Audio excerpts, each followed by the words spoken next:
time. Y'all niggas should've left with my 9. Bust a shot, hit the cop, and that's a federal crime. But before I go to jail and do the federal time, eat my wife's pussy, incredible edible dime. Petro said, fuck it, you can do it again. Let the scat blow, fucking now I'm losing the frame. Sean Price is the best around. Niggas Ray Charles with it, doing the damn mess around. I will back out the iron and press this clown. I will smack fire from lion and wet this clown. No joke, rock him all law. Fucking drive by me and I'ma pop at your car. Listen, push that crack, push that rap, good. When I push that lack, you look at that hood. Wanna know who the fuck I'm signed to? What difference do it make, bitch? Listen to the tape dick. Bitch, I give a fuck what you're thinking. Fuck your thoughts. I'm God, and bitch you now. Yeah, and bitch you now. Listen, I'll be that insane nigga from the psycho ward. Insane nigga from the psycho ward. Be that insane nigga from the psycho ward. Insane nigga, insane nigga. Be that insane nigga from the psycho ward. Insane nigga from the psycho ward. Be that insane nigga from the psycho ward. Insane nigga, insane. I'll be that insane nigga from the psycho ward. Insane nigga from the psycho ward. Be that insane nigga from the psycho ward. Insane nigga, insane nigga. Be that insane nigga from the psycho ward. Insane nigga from the psycho ward. Be that insane nigga from the psycho ward. Insane nigga, insane nigga.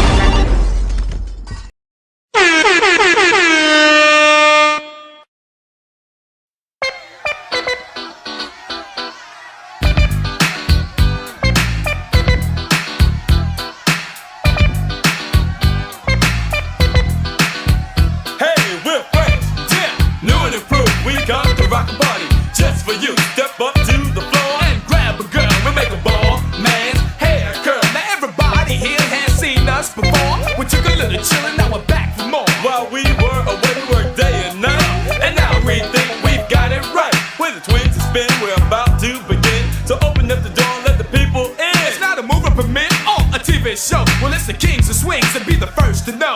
And have no doubt that we can turn you out, because rockin' the house is what we be about. I'm Dr. Jekyll and I'm Mr. Hyde, and we rock the house side by side. So don't just stand there looking around. Won't you come on, come on? Won't you come on, come on? Won't you come on, come on? Let's all get down. So everybody in the house be the first to know. It's not the hip hop or the disco.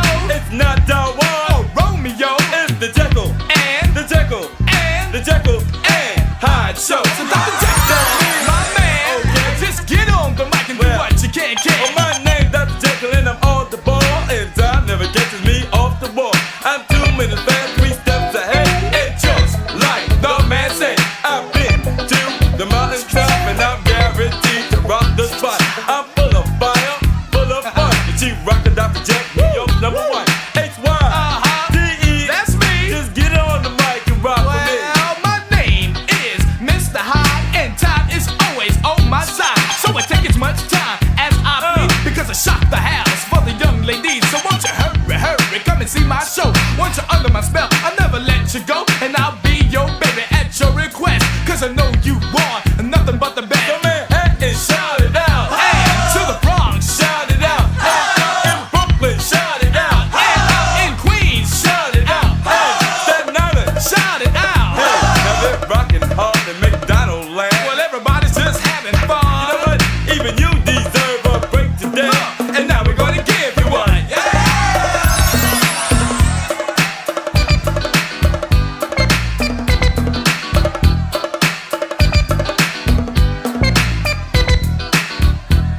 Now throw your hands up in the air and shake them through the atmosphere. And if you're feeling good, you're on the go. Somebody say jiggle-o, jiggle-o. So jiggle-o, y'all. Just jiggle, jiggle, jiggle-o, y'all.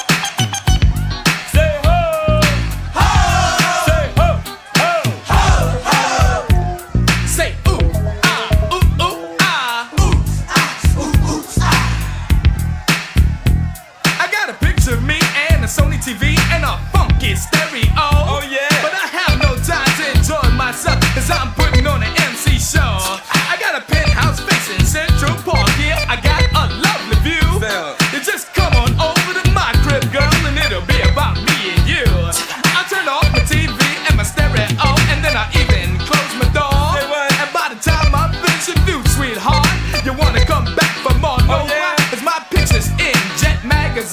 on the cover of TV Guide. They voted me MC of the year, the vicious Mr. Hyde. Well, I think it's time for Dr. Jekyll to rock. So come on, Doc, it's your turn to rock. Some girls call me a lover, baby doll, and that I can't deny. There ain't a woman on earth that I can't handle. I give them all the time. You know what? I'm a policeman to all the fellas, cause I can stop them before they start. And I'm a fireman to all the young ladies, cause I can put out the fire in their heart. I'm like Superman, and don't you know they call me the man of steel. I got jazz, pizzazz, the razzmatazz.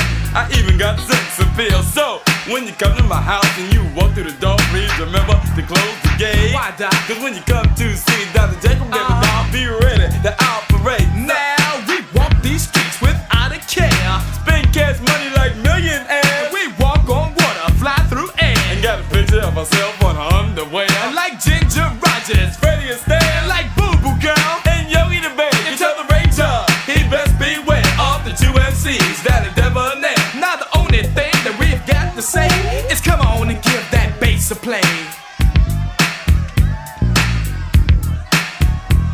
Hey, if you're feeling good and you got it like that, somebody say, and you know that. And you know that. Now if you feel in the mood to dance, now's the time. This is your chance. Just get on the floor, don't hesitate while I rock my mic and start to operate. Yeah, I'm on time each and every time, and I can mix the beat and add the rock. And just a short 5 and 5 adds up to 10. If I can do it once, well I can do it again. So Dr. Jekyll, my man, just get on the mic and do what you can. Just get up by your seat and let your fingers pop. It's time for Sweet Doc to rock the spot. Now wham, bam, here I am. I'm like a superstar in party land. And from the shores of California to the coast of New York, all the women like the way I walk in store. Cause I got style, I got grace, and I pick my ladies in the best of taste. Now if you're feeling good and things are funny, like Elmer Fudd and my man Bugs Bunny, somebody say cash money, cash money, cash money, cash money. So keep it coming, y'all. Just keep it coming, y'all. Cause we're Jekyll high, side by side. So don't you girls get petrified. Cause when we touch ya, you get electrified. And we won't let go till we're satisfied. Cause we are the ones who are qualified to give you the loving that can't be denied. We're gonna take you up to the hillside, then lay you on back, side by side, and then you rock and roll with Jekyll and Hyde.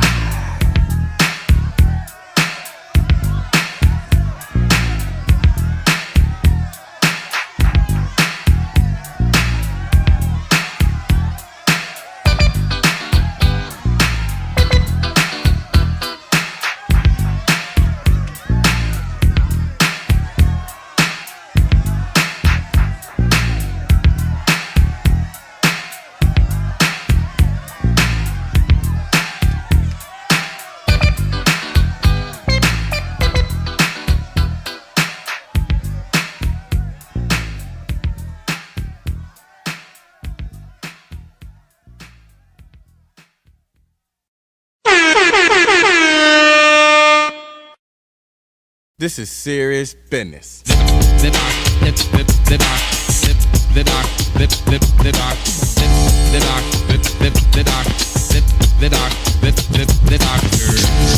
Y'all ready to get hyped or what? We're right about now, the doc and this housing is set, center stage, pumping it just like this. A little something for the brethren with intellect to truly understand it. It's like a message from the one who's getting candid, making a mark on the strength with rhyme ain't like nothing. When you're pumping something that's bumping, did it? Cause it's like I had to make one better than the last one. Close to mistake none, but something new was needed in the mix too.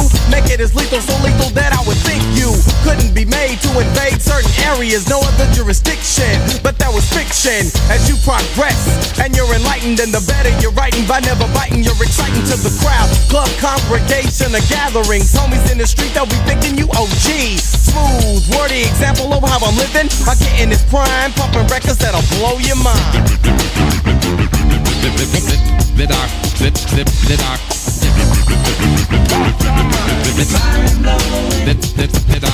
Dope. I would Would've been down with rock, but I'd be broke by the punk. I'm opening up my trunk to reveal death. Living it up, my life is like a story. Telling it, cause nobody else is telling it. Checking it, always getting paid, cause the rap is sort of a twist between what you needed and what I mean. What I mean by twist, now you gotta listen. Never a song in a negative, cause I'm applying what you've been missing. So in total, this is one of the many styles of an artist. Hard it may be, but not my heart, it's just a portion. Cup of salty water in the ocean. Rocking it was the notion, this means I needed a potion. So I asked the Dr. D.O.E. could he comply. Looking at me with a grin, he shrugged his head and said, why would you ask me a question? Knowing you knew the answer all the time. I make the records you can lyrics that'll blow their mind.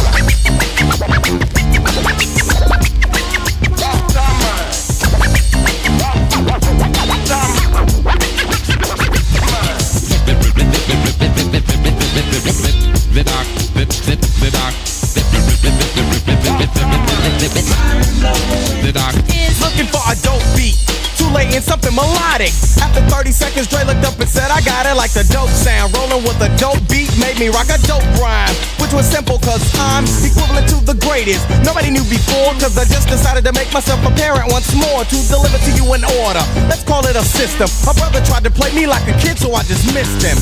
And now I'm ruthless by keeping the crowd grooving. To get so rowdy that you swear your chair's moving, but it wouldn't, it couldn't. It's for a feeling you encounter when you're rocking to the music of the docking. Dre is on the cut, so be weary of all movement, but whatever you do, take the time to enhance the record by making moves like smooth. And I'll keep pumping lyrics, type of music that'll blow your mind.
Alright.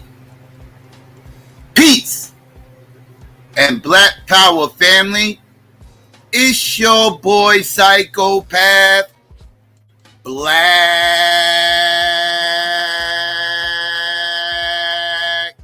Action. Know what I mean? With another Man Cave Monday. What's really hood out there, family? Know what I mean? Let me get some ones out there. Let's make sure everybody can hear me clearly. If I get into all this. Let me see. Let me get some shout outs while I'm waiting. Let me see. Shout out to L Little Indian Pigeon Feather Bay. What's going on? Shout out to New Kim. Was good. B1 for Life was hood with you. Tells what's going on. Lady Sparkle was good, sis. Let's see. Deacon was good with you. Thurman was going on. Who else in the building? Who else? Q Hefner was good. Jane was good with you, sis. Jug was going on. Old Student was good. Marley, what it do? Who else? P-Funk was going on. Northern Bell was good, sis. Let's see. George was going on. Praise God was good. GA was good with you. Let's see. Anybody else? Shout out to everybody else out there that might be listening or slide through. If I missed you, my bad. What's hood, family? What's going on? I got a couple of stories I want to go through before I drop the link and everything. Let everybody come up and chop it up and shit. But I got some stories I got to run through. Y'all know how I do. And obviously, you know, we got the title. You know, that popped off today. You know, finally, you know, people can stop, you know, throwing things out here. That's just a whole shit show already. But anyways, I digress. Right? Then we got some other shit going on. Oh my goodness. I lost my shit when I saw this. We ain't even gonna, if y'all see the title, y'all already know what I lost my shit over. And but something else happened too, real quick. I just want to run through this real quick too, because I was going to touch on this on Saturday, but Saturday I wanted to stay on topic, right? There was a couple of other things I wanted to talk about on Saturday, but I got so tired of pushing that stream back. You know what I mean? The whole, you know, subject about, you know, race and politics within biology and everything else, and how race really is biological, and just laying out my whole premise with all that, right? So motherfuckers to stop asking me to source up and asking me, you know, where I'm getting all this from, like I'm just freestyling, like I'm just making shit up, you know. So I had to get that stream out the way, right? So yeah, but I'm a little bit backed up on a couple of things. One of the things I want to address right now, and that is Friday, a situation happened right out here in motherfucking Newark, right? Right out here in Newark, the situation popped off, and yeah, y'all should have heard about it by now. But my mayor, Raz Baraka, is doing a lot right now. Let's just say that he's doing a lot. He's doing a lot. You know, I'm just saying. I'm just gonna say he's doing a lot, right? Like, I don't like talking shit about Raz because I fucks with him. You know what I mean? You know, like, I fucks with him. You know what I mean? Like, pause. You know what I mean? You know, his heart's in the right place, but he is doing way too motherfucking much right now. And let's get into my mayor and how he's doing so much, right? I got Madon in the building. What up, Madon? So let's get into this real quick. Just take a couple of minutes, and then we can get into what everybody really want to hear, right? So let's cover this real quick, and so I can get this out the way. But just in case you didn't know, on Friday in Newark, New Jersey, my mayor called himself investigating, right? Investigating ICE and their facilities, right? Because apparently the federal government didn't even inform the Newark mayor that they were setting up shop, right? And when he found out that they were setting up shop, he went out there to quote unquote investigate and protest, right? And he went out there with a whole bunch of protesters and everything else to investigate the spot. And of course, the feds came out, you know, the ICE motherfuckers, they came out and told him, you know, you have no authorization to be here. You got to get up, fuck up out of here. And, you know, Raz Baraka like, go fuck yourself. This is my city. I'm the mayor here. I got voted in, not you. Who the fuck is you? And them motherfuckers like, put your hands behind your back and we'll show you who the fuck we is once we motherfucking get you inside these facilities and, you know, put you through the motherfucking system real quick. We'll show you better than we fucking can tell you, right? So the federal government came up into my city and bossed up on our fucking mayor and locked his ass smooth the fuck up. because he was out there fighting for the illegal motherfucking immigrants.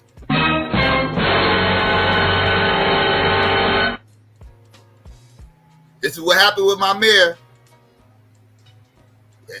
This is what happened, right? So let's get into this real quick. Y'all, like I said, y'all should have heard about it by now because it kind of went viral over the weekend. But just in case you didn't, let's watch this real quick and, you know, what up?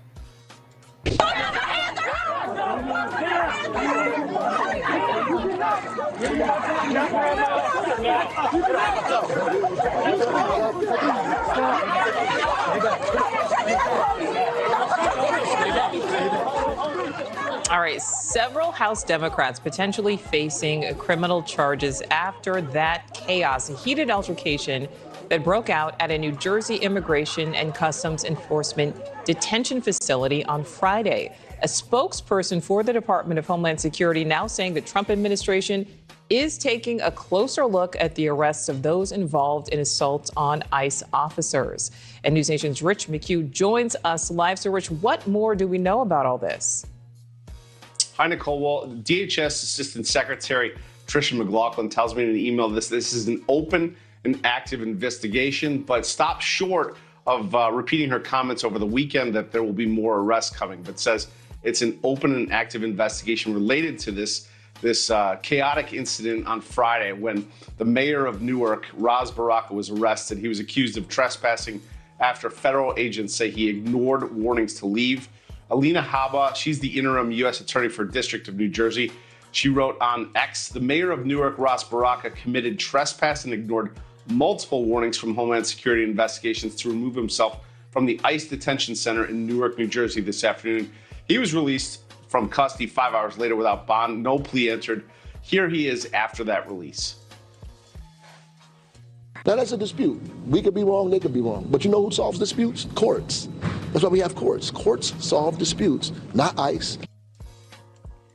But now the attention turning to the 3 Democratic members of Congress there with the mayor. Let's take a closer look at that ICE body cam footage in that chaos at Delaney Hall detention facility. They say the video shows the representative LaMonica Ivor. She's the one in the red, pushing and elbowing her way past Homeland Security agent to get through the gate into the property. The 3 members of Congress claim they were assaulted and deny that they tried to storm the facility. You can see them screaming at one point in the video of the faces of the DHS agents.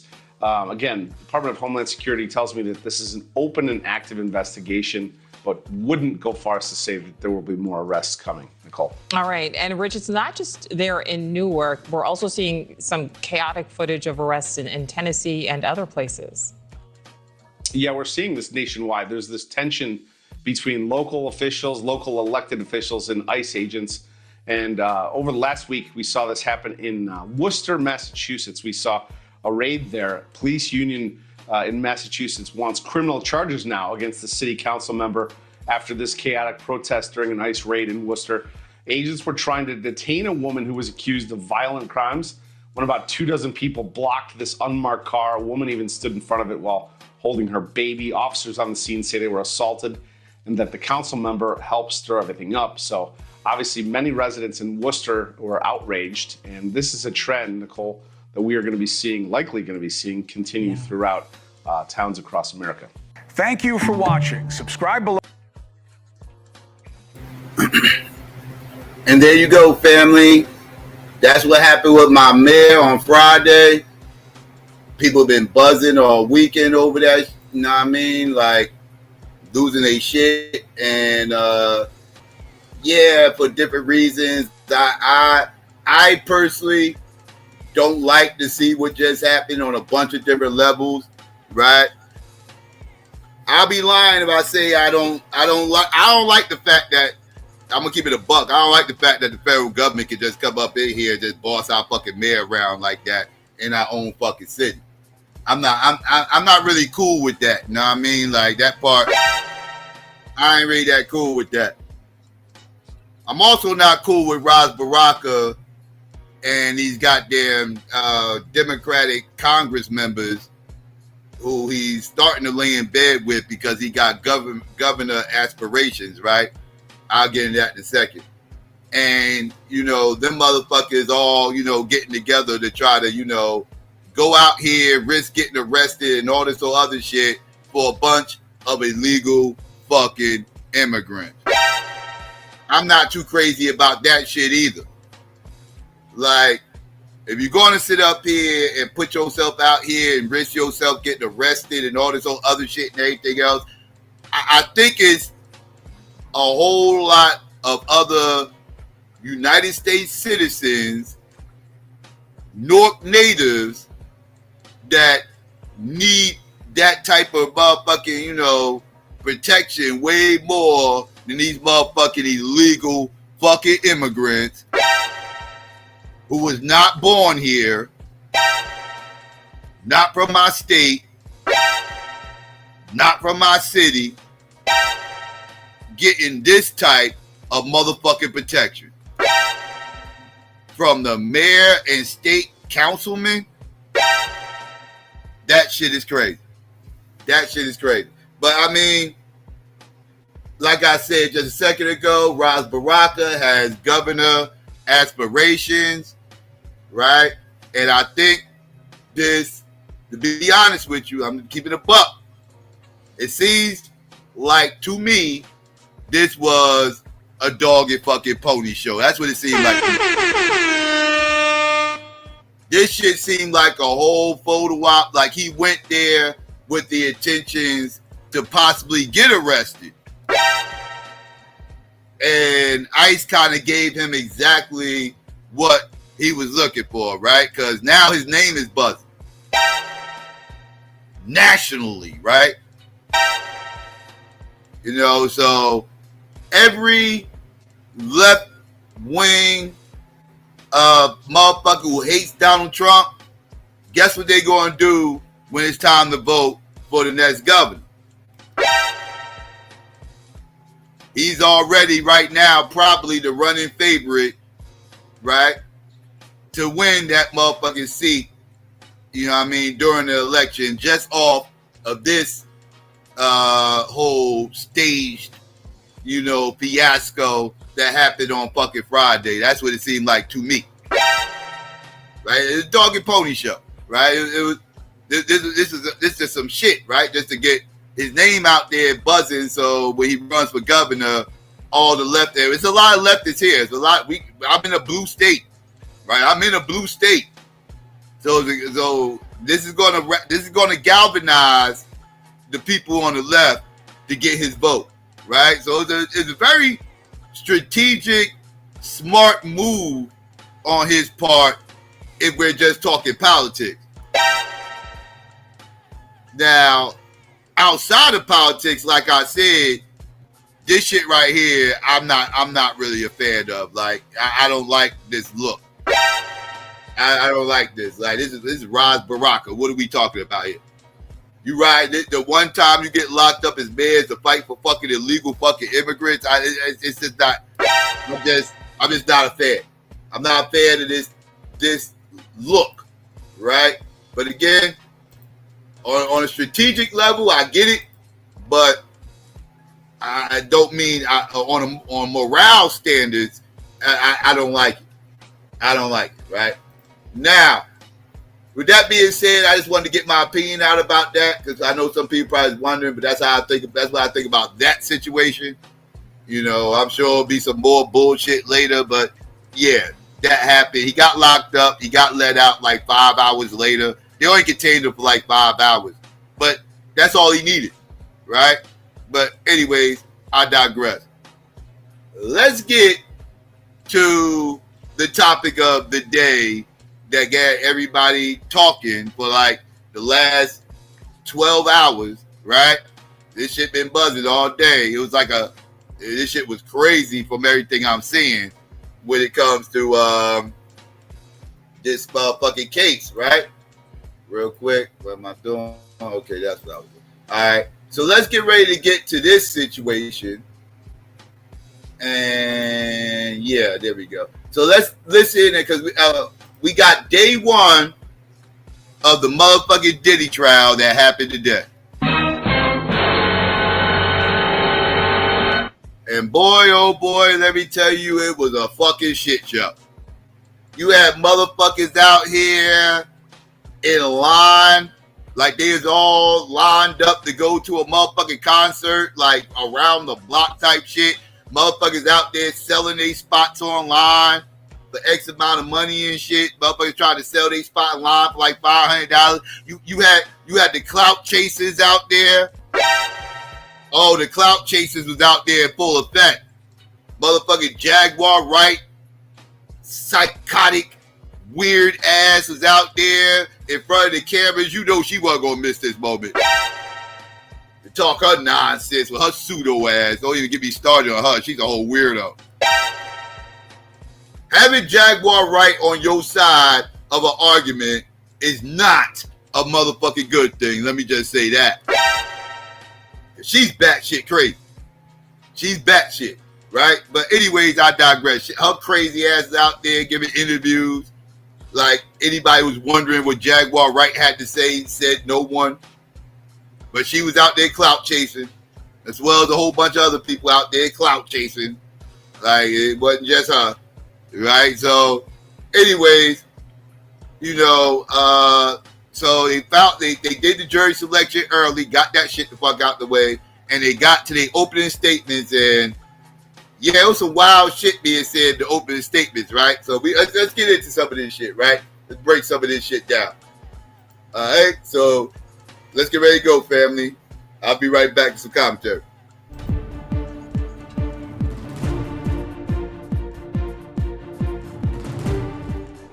I'm Eva Pilgrim. Thanks for streaming with us. The highly anticipated trial against Sean Diddy Combs is now underway. It was a whirlwind day. A jury was seated. Opening statements were delivered, and the first two witnesses, a male escort and a former security guard, were called. More on their testimony in a moment. There are no cameras allowed in court, but our ABC News team was inside watching, listening to it all. Prosecutors didn't hold back, laying out the government's case against one of the biggest names in entertainment. They say the public knew Sean Combs as Puff Daddy or Diddy, a businessman, larger than life. But prosecutors argued there was a darker side to him, saying he used his trusted inner circle to run a criminal enterprise for decades, painting a picture of a controlling, manipulative, and violent Combs who allegedly forced victims into days-long drug-fueled sexual encounters that prosecutors called freak-offs or Wild King nights. The defense argued Combs is a complicated man, but said this is not a complicated case. His lawyer pointing to that disturbing video of Combs dragging and kicking then-girlfriend Cassie Ventura, admitting it shows domestic violence, but arguing it is not evidence of sex trafficking. Sitting behind Combs today, his mother and children, all seen arriving at court, supporting Combs as he faces 5 counts. And the defense would be absolutely motherfucking correct. As bad as that Cassie video is, and that is a bad video, as bad as that Cassie video is, that is not what Diddy is on trial about. That right there was domestic violence, right? If Diddy was on trial for domestic violence, it would be guilty as motherfucking charged. But we have to remember here, he is not on trial for domestic violence. So that video really ain't about nothing outside of character assassination, right? Which is what the prosecutor's job is to do. And the defense job is to remind the jury that that is not what this case is all about. The case is about racketeering and sex trafficking, right? And that had nothing to do with sex trafficking. So that's a whole different issue that, again, has nothing to do with this case. Is not evidence of sex trafficking. Sitting behind Combs today, his mother and children, all seen arriving at court, supporting Combs as he faces 5 counts, including sex trafficking and racketeering conspiracy. Combs faces a potential life sentence. He has denied all of these allegations. A jury of 8 men and 4 women will decide his fate. We'll break down what we know about each of them. There is a lot to get to after a jam-packed day in court. I want to get right to Chief Investigative Correspondent Aaron Kontursky, who was in court for this first official day of the trial. Aaron, opening statements began today. Break down these arguments for us. They really set the tone for the entire case. You mentioned the kind of Jekyll and Hyde portrayal by prosecutors, someone that the world came to know as Puffy or Puff or Puff Daddy or Diddy or Love, somebody who was larger than life, who was a mogul in multiple industries, and yet who had a darker side. A lot of celebrities have an entourage around them, Eva, but Sean Combs, according to federal prosecutors in their opening statement, operated as a criminal enterprise with trusted insiders whose goal was to coerce women into these drug-fueled sex performances. Some of them, prosecutors said, lasted for days and were referred to by Combs as freak-offs or wild king nights. And the defense sought to downplay these episodes, calling them the consensual threesomes of a celebrity who led a swingers lifestyle. And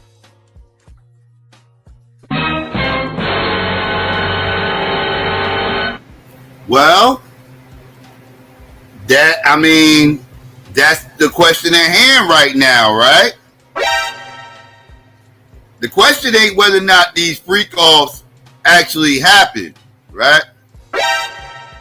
The question is whether or not these freak-offs were consensual or not, and, was just some swinger shit going on, and Diddy just, got some wild-ass fucking kinks that he is into that I don't even want to get into, because that shit is kind of, that shit is kind of, Hey, yo. So I ain't got nothing to do with all that. I'm just addressing this from a legality standpoint, right? And from a legality standpoint, you got to prove that shit was, and from what I've heard, now again, the trial's here now, so we're going to find out soon enough. But leading up to the trial, before the trial started, from what I've heard, from the people that saw the videotape, which is, the defense team, the prosecutors, they all saw the videotape. From what I've heard, everything on those videotapes shows nothing but consensual cuckolding, right? That's what the fuck that shit saw, right? I gotta just kind of call it what the fuck it is. From everything I've heard, now I ain't see the tapes, nor do I want to. But from everything I heard, this was consensual cuckolding going on. Diddy's a whole cuck out here, and he gets off on watching other people fuck his girl, right? It's just like, that's what I'm hearing the tapes are showing, right? And this is the angle that the defense is taking, right? So this is going to get weird throughout the course of this trial. Some of the shit that's talked about, and I don't know how much they can actually show in the court. They're going to have to show some of this shit. We ain't going to get to see it, and again, nor do I want to, but the jury will get to see it, and they will get to determine this on their own, right? So, with that being said, yeah, let's just continue, and yeah, that happened. I'm just filling y'all in. Pause. Just filling y'all in. Pause again on what the fuck is going on. Let's continue. And were referred to by Combs as freak-offs or wild king nights. And the defense sought to downplay these episodes, calling them the consensual threesomes of a celebrity who led a swingers lifestyle. And though they conceded that Combs could be violent with women, even women that he loved and was in a relationship with, they said he's not charged with being violent. He's not charged with domestic violence, with assault even. They said he's charged with sex trafficking in what's depicted on the video in the Los Angeles hotel from 2016. And in other episodes, they say may show Combs being violent, but doesn't show him being a sex trafficker. And they say it wasn't part of any racketeering conspiracy as alleged. exactly what I just said.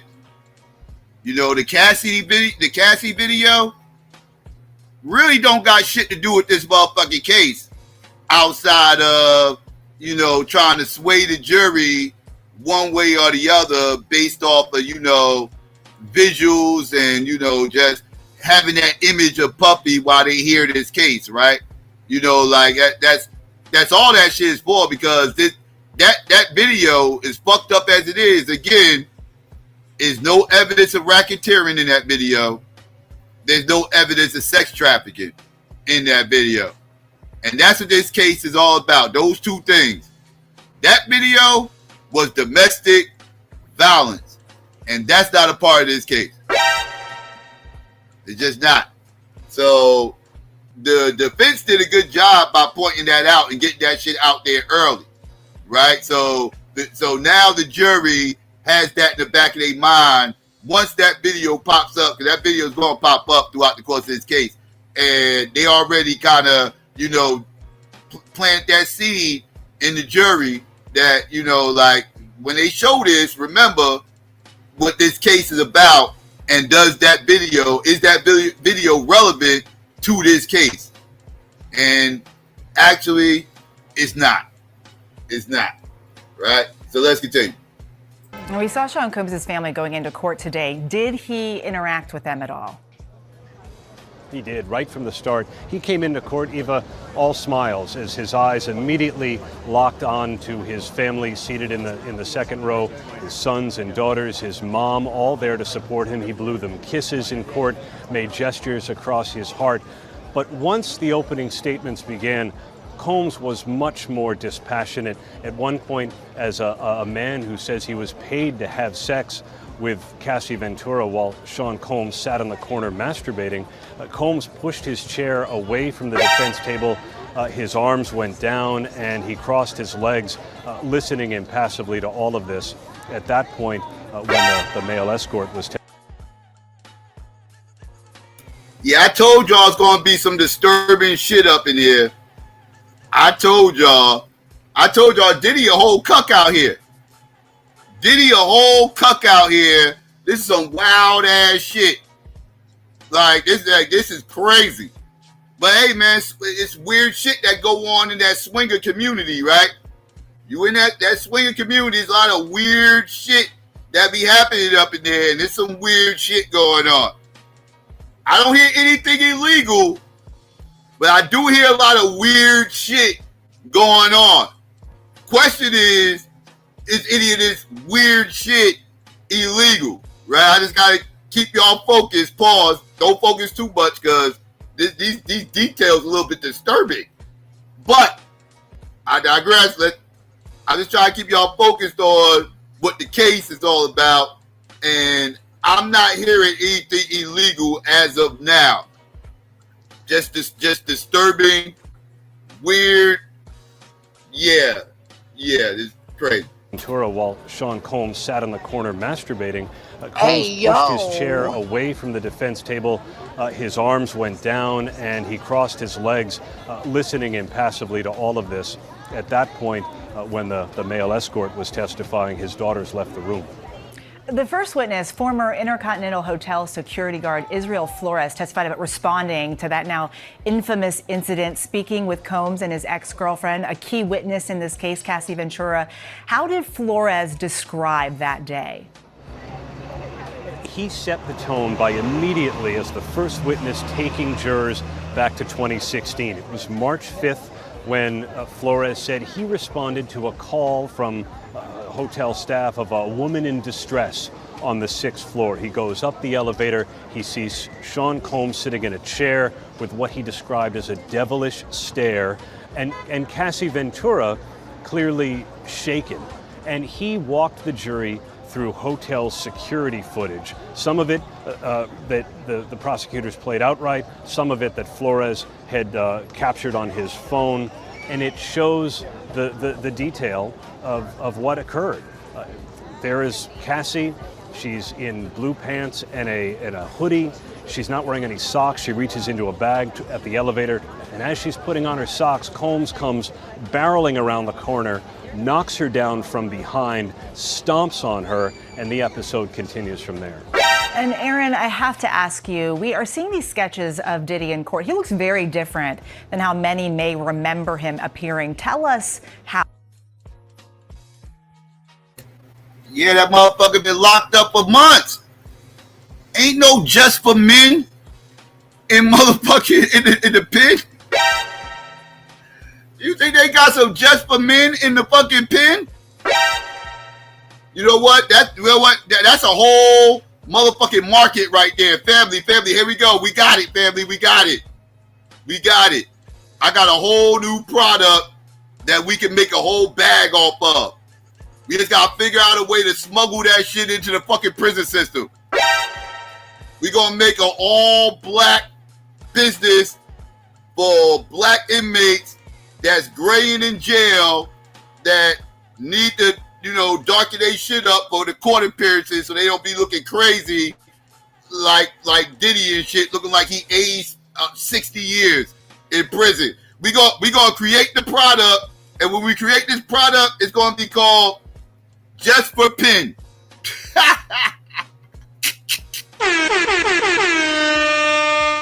Just for pen. Just for the pen, motherfucker. It's exclusive. It's exclusive motherfucking hair dye for black men that they only use in the pen. And it's going to be called Just for Pen. And we're going to make a whole bag off that shit, family. Because you know how much money we have made off Diddy? Y'all know how much money we have made off Diddy? If that shit already existed? See, family, we gotta jump on these type things. Pause.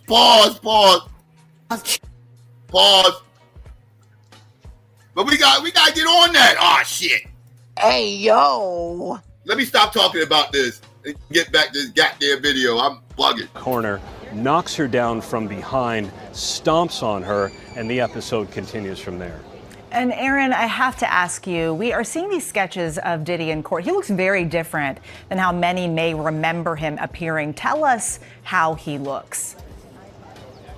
Well, he's certainly much grayer. We've seen him that way over his last few court appearances, but people who may be, tuning in and seeing him for the first time here at the onset of trial, he's not allowed to color his hair in jail while he's incarcerated, so he's gone gray, both his hair and his beard. He's thinner than we saw him, certainly than when he was first arrested, much less bloated than he appeared at that September date. And he is right now impassive as prosecutors have control, describing what they say he did. Aaron Katersky for us there. Aaron, thank you so much. Let's dig in deeper on who is in this 12-person jury that could decide the fate of Sean Combs, as well as the legal teams involved in this high-profile case. Here to break it all down for us is ABC News legal contributor Brian Buckmeyer, who's worked as a defense attorney here in New York City. You've also closely been following this case. You were in the courtroom today. Let's talk about this jury. 8 men, 4 women. What do we know about them? So yeah, we actually know a lot. And as you pointed out, 8 men, and these are some of them. We know some of their jobs: massage therapists, retired telephone linemen. But aside from gender and employment, the other thing That's big. Pause. God damn. Pause. That's I don't even know how to word this. That's a win for the Diddy team, right? For the Diddy team, that's a win that they got 8 men in the motherfucking jury, excuse me. Right? That's a win for them, right? Because, women are way more sympathetic to the victims, alleged victims in these scenarios. And yeah, if it was 8 women, his ass might have been toast. Might have got fried. Like, I'm just saying. His ass would pause. God damn it. Let me get back to this goddamn video. In the courtroom today. Let's talk about this jury. 8 men, 4 women. What do we know about them? So yeah, we actually know a lot. And as you pointed out, 8 men, and these are some of them. We know some of their jobs: massage therapists, retired telephone linemen. But aside from gender and employment, the other thing I want to focus on is age. we have a number of individuals who are over the age of 50. And the reason why I point that out is two things. One, it's pretty understandable. This is going to be a case that's going to last for 8 weeks. You got to think about who can take that much time off. The other aspect of that as well is when you're talking about consent, we as defense attorneys seem to see a difference between young people and their understanding of consent and older people. So this may benefit the defense to some degree. And of course, we have the women here as well, 4 of them, and one age 74. Why do you think these jurors were chosen? So sometimes when it comes to choosing a jury, it's not just choosing who it is on the jury, it's eliminating those you don't want to be on the jury. For the defense, I think they believe that these are individuals that are not just going to be unbiased, but also maybe lean towards their favor. For the government, they believe that based on the answers that these individuals gave, they're going to be able to achieve that conviction. So either side thinks they see someone favorable in this group. Let's talk about the legal teams here. Let's start with the defense team. Yeah, so we have some big names that you may know. Mark Agnifilo, you might have known him from the XYayX Defense, where he represents Keith Raniere. Tenny Garagos, the last name may be familiar there as well. Mark Garagos' daughter. Alexander Shapiro is one of the appellate attorneys. And then here are some names that you might not know, or you may. Brian Steele, a bit of a famous defense attorney in Georgia, made even more famous in his defense of Young Thug. And Xavier Donaldson, a defense attorney who is very well known within the Southern District of New York here, as well as Manhattan, the Bronx, and Brooklyn. Anna, Jason, and Linda all rounding out the team as well and supporting the defense of Sean Combs. Okay, now we have to talk about the prosecution. This is the Southern District of New York. I mean, they have a crazy high conviction rate. What can you tell us about this team? So I know about the Southern District of New York, both as a contributor and as a defense attorney. Yes, conviction rate about 90-95%. So we have the interim U.S. Attorney Jay Clayton.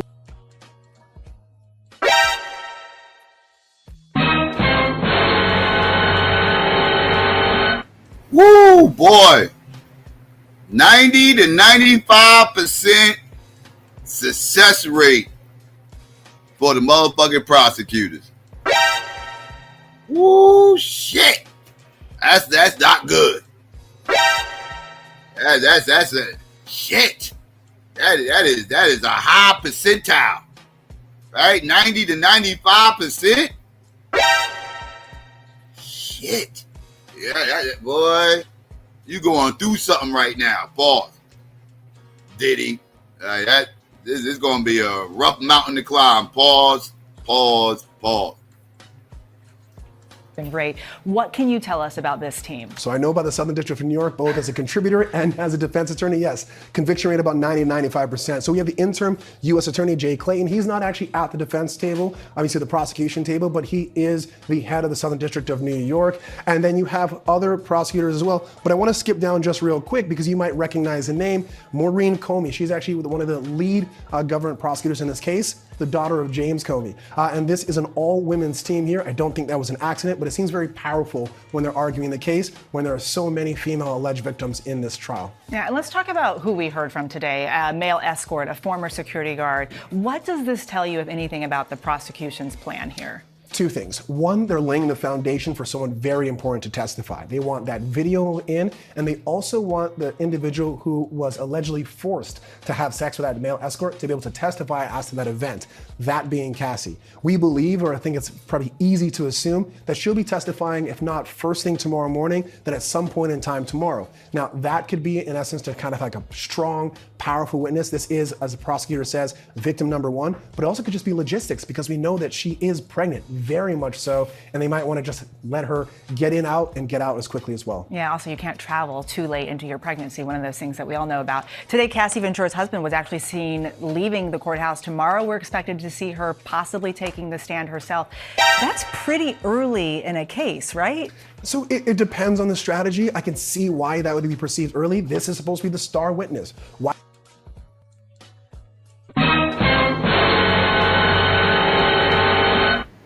Well, you just said the reason why they will pull the star witness this early in the motherfucking trial.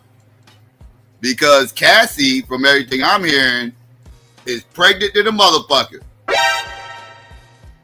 And when I say a motherfucker, I mean pregnant than a motherfucker. I mean, like she like in her third trimester, right? Like she like, you know, she out to this mother, like stomach out to this motherfucker, right? You know what I mean? Like, Like she could go into labor at any moment, motherfucker. She going to labor tonight, from what I'm hearing, motherfucker. So they gotta hurry up and get her, out the way so she can go handle her motherly duties. You know what I'm saying? So that's why they will get her early, right? Because like he said, this trial could potentially take about 8 weeks. She ain't got 8 weeks in her. Right? She ain't got 8 weeks. She ain't got 8 weeks in her. She only got about 2 more weeks left in her. Right? And then what's in her is trying to get the fuck up out of her. Right? So they gotta hurry up and do something before all that. You know what I mean? So yeah, let's get back into this. Pause. Cassie Ventura's husband was actually seen leaving the courthouse tomorrow. We're expected to see her possibly taking the stand herself. That's pretty early in a case, right? So it depends on the strategy. I can see why that would be perceived early. This is supposed to be the star witness. Why wouldn't you want to lay the groundwork for more evidence first before you have the major witness? But when it comes to convincing people, convincing a jury, oftentimes recency, meaning getting that information out there first, and frequency, how often you talk about it, is a great way to lock in that information to a jury. And then of course, just timing. Life for her means that it's just to start sooner rather than later. Brian Buckmeyer, always helpful. Thank you so much. My As pleasure. Brian mentioned, the 12 New Yorkers selected for this jury will spend weeks in the courtroom hearing evidence from both sides. And joining me right now is Eric Rudish. He's not part of this trial, but he has spent decades researching juries with attorneys as a jury consultant. Now, we know, Eric, from court records that Diddy's team is using a jury consultant. When you work on a trial like this one, how much do you really know about these jurors? Well, you try to find out as much as you can, certainly. So based on the 12 jurors, the information we have, in addition to gender and age, as a jury consultant, we're also looking at their occupation. So are they going to approach this case more from an emotional standpoint or an analytical standpoint? And based on the 12 jurors' occupations, there are several jurors that are good for the prosecution. There is a social worker, there's someone who works at a nonprofit, there's someone who works at a nursing home. But there are also more analytical jurors who are more likely to scrutinize the evidence, such as an investment analyst, a logistic analyst, and even a scientist. Let's drill down into that a little bit more, since you were talking about their jobs and the jobs that they have. How do attorneys use that information as they make their arguments to play to these ideas that they have about these jurors? So it's a very emotionally charged case, and the prosecution is certainly going to use that, the emotional element to help prosecute their case. For the defense, they want jurors to separate the emotional aspect of the case, and you saw from up front, the one theme is that whatever Sean Combs' actions were, it's separate from the charges that are being brought forth against him. So you want someone who could separate the emotional aspect about this case from the from the evidence, or how they will approach the charges and whether or not they feel that John Combs is ultimately guilty. Eric Rudish, thank you so much for joining us today. Well, still ahead, the defense and prosecution gave an overview of their cases today. What does that reveal about possible strategies, and how might they play with the jury? We break down the arguments next.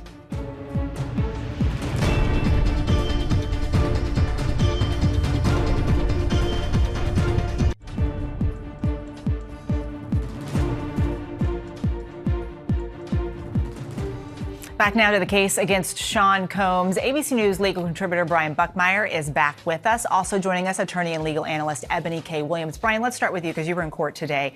What did you think of the prosecution's opening statements? Do you think it was compelling for a jury? Oh, very compelling. I think it was good in the sense it was just under an hour, so I don't think people really drifted away. They were able to stay focused, start off with some good themes and also some good examples, talking about a night in which Sean Combs heard allegedly that Cassie was with another man, got an employee up at the middle of the night at gunpoint, and a security guard rushed this person's house, broke in, and laid out how these intricate examples of Sean Combs flying off the handle, as they seemingly described, were parts of this racketeering conspiracy, that he had this inner circle that helped facilitate not only every want and need that he wanted, including these freak offs, but also how he used them to control individuals around him, marching through each and every one of the elements in this case. It was easy to follow and very compelling. Ebony, what do you think of the defense's strategy? Yeah, I think the defense did a lot of the things that they needed to do by way of conceding some obvious points, right? You can't tell this newly sat jury of 12 that you didn't see what you saw on that tape, that horrific, traumatic, violent tape of Sean Combs violently attacking Cassie Ventura. So I think the defense was smart to say, hey, if we were here for domestic violence, we wouldn't be here. He absolutely committed that act. He did some horrible things. He might even be perceived by many of you as a bad person, but it's not against the law to be a bad person. My client is not being charged with domestic violence in this particular matter. Thus, this is a not guilty verdict. That's their argument. But do you think it's problematic they admitted, basically, that... No, I think they had to, Eva. I think, preserving credibility is going to be so key for both the prosecution and defense, right? So they had to try to earn some level of truth-telling points, if you will, with this jury. And I think they were able to do that by admitting the very, very obvious things we know so far.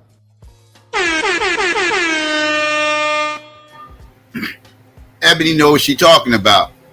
You know, that was like a smart move, like I said, you know, because again, they, you know, the tape's been out there well before Diddy even got locked up, right? So the odds are they saw this goddamn tape. Very unlikely that they didn't see this tape. So you might as well address the elephant in the room on day one, kind of undermine it, right? Cut that shit off. You know, get on some 8 Mile shit. You know, I'm just going to say all the fucked up shit about me now, and then I'm gonna pass you the mic, and then what the fuck you going to say, right? Because I done already put the shit out there. I done laid it all out already. Now it's your go. What you gonna say now? I already done said my client's a fucked up ass motherfucker who had no business putting his hands on her, and he committed domestic violence. But he ain't here on case for domestic violence, right? This ain't about domestic violence. So now what you motherfuckers gonna say, right? Like, so that was the smartest shit for them to do. Address the elephant in the room. Get that shit the fuck out of here and pretty much undermine any of that bullshit that's gonna be said tomorrow, most likely, when Cassie gets on the stand, right? So yeah, that was very smart on their part. But do you think it's problematic they admitted, basically, that... No, I think they had to, Eva. I think, preserving credibility is going to be so key for both the prosecution and defense, right? So they had to try to earn some level of truth-telling points, if you will, with this jury. And I think they were able to do that by admitting the very, very obvious things we know so far. Okay. So, Brian, as a defense attorney, obviously they're going to be trying to poke holes in the prosecution's case. Do you think they're going to lean into that? I think that's the case. As Ebony laid out, you have to admit to some degree to garner credibility. You can't go and look at that video and be like, well, that's AI. That's not really our client doing that. And I think there's a strength in saying he is guilty of some things, but he's not guilty of anything. And I think Tenny Garagos, the defense attorney who did the opening statement, a very well-reasoned, well-argued opening statement, said it's not about whether or not he's a bad person, it's whether or not the government or the prosecution has proven their case. And these are the allegations, these are the charges, these are the elements, and juxtaposing and saying this is domestic violence, this isn't coercion, going to the heart of what sex trafficking and racketeering is, saying it's not this, it's this is what he's charged with, not this, not guilty. I think it was the only argument that could be made. Okay, the name of the show is called Burden of Proof, Ebony. So what is the burden here? Yeah, it's a clear and very, very difficult one, actually, if you're the prosecution. They have to prove beyond any reasonable doubt, keyword, there is a reasonable doubt, that Sean Combs is guilty of everything Brian laid out, from the racketeering, the coercion, the sex trafficking, and all of it. And, you know, they're going to have a lot of elements to meet. And again, the more the defense can convince that this is one private citizen's sexual proclivities that may be out of bounds to us, you and I, common man and woman, but this is within his legal right and it's not against the law to have these sexual preferences. The more they can make that, the prosecution is further and further from their burden of proof. But if as also Brian said, the prosecution could successfully land the plane of connecting dots, right, between sexual assaultive behavior, physically abusive behavior, and individuals, that's going to be key, right, other individuals working in connection and in collaboration with Sean Combs to execute that under coercive measures. That is how you get to guilty. Ebony K. Williams, Brian Buckmeyer, thank you both so much. Coming up, a music mogul on trial, the cultural impact and public perception as Diddy's trial begins and his former girlfriend prepares to take the stand.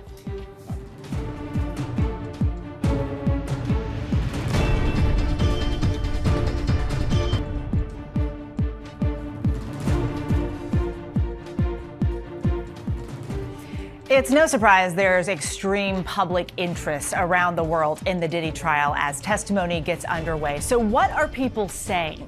For that, we turn to Kelly Carter, who covers entertainment and pop culture for us. Kelly, we heard it from prosecutors how Combs created this empire and that the public saw him as a larger-than-life cultural icon. Yet prosecutors say there was this other side to him. He's pleaded not guilty to all the charges. The interest is crazy, though. We've got to talk about the lines outside the federal courthouse this morning. Our Aaron Katursky said it was more than a block long. One guy was in the front of the line trying to scalp his seat for $350. Have you ever heard of such a thing?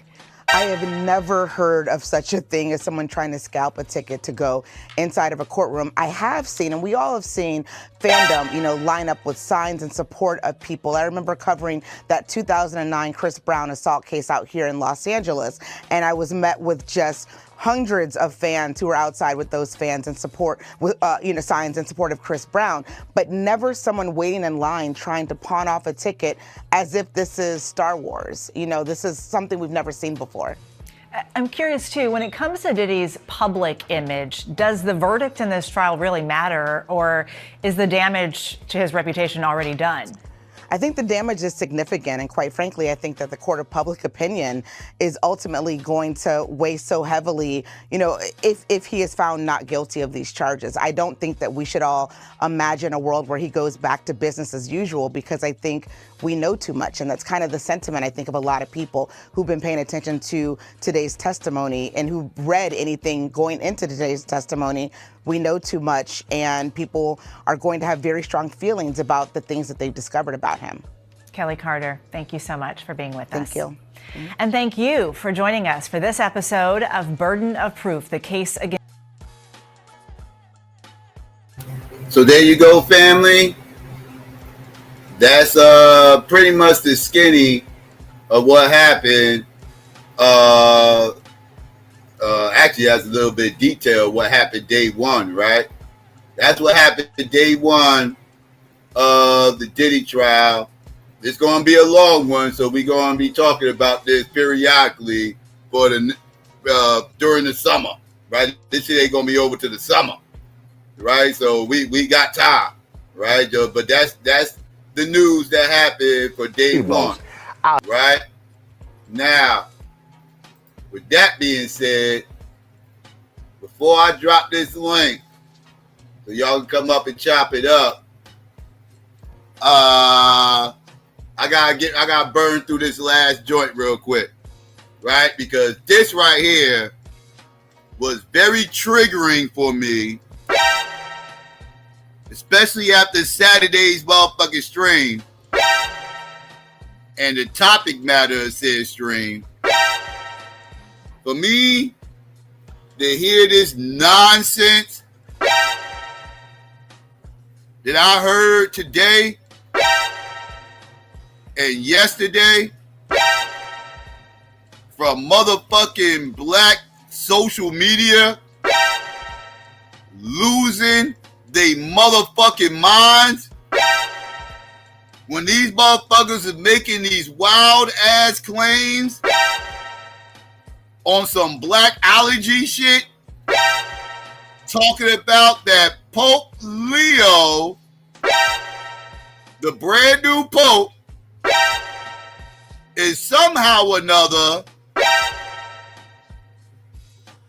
a black man?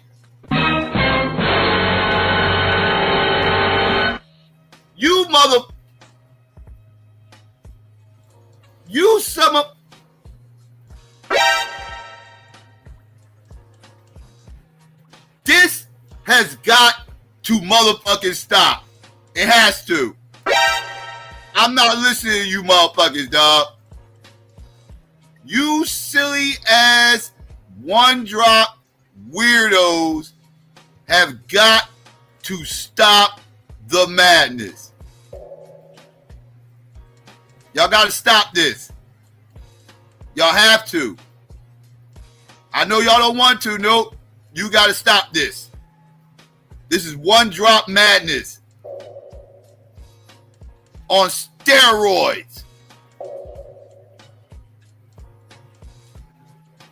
And all I see was black people losing their fucking shit on motherfucking talking about, oh my, yeah, we got a black pope now. We're the black pope, and the black pope, as we own the Vatican now. We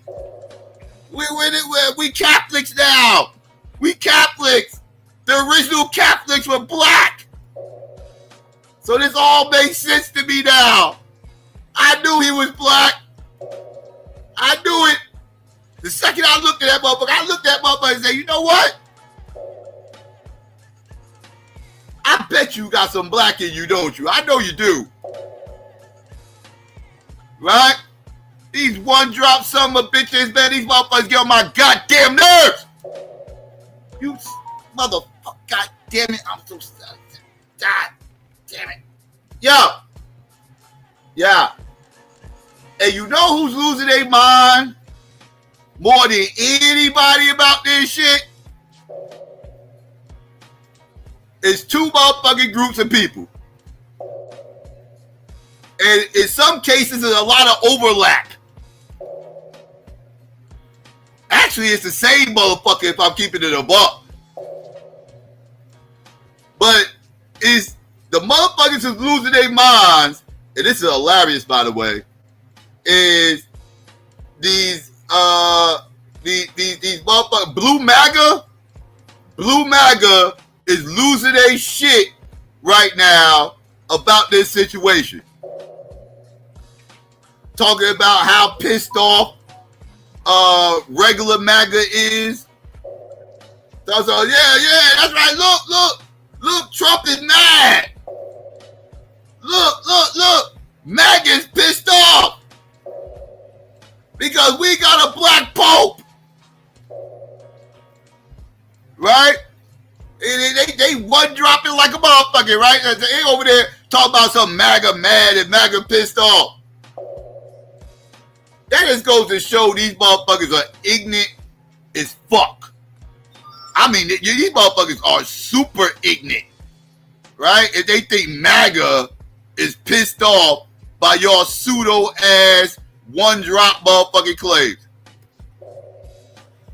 First of all, they don't believe you need more motherfucking people. That's the first thing, right? That's you dumb motherfuckers running around here espousing this nonsense, right? But you know the other group, which is weird because if y'all knew anything about MAGA, right? You motherfuckers would know that MAGA is actually anti-Catholic.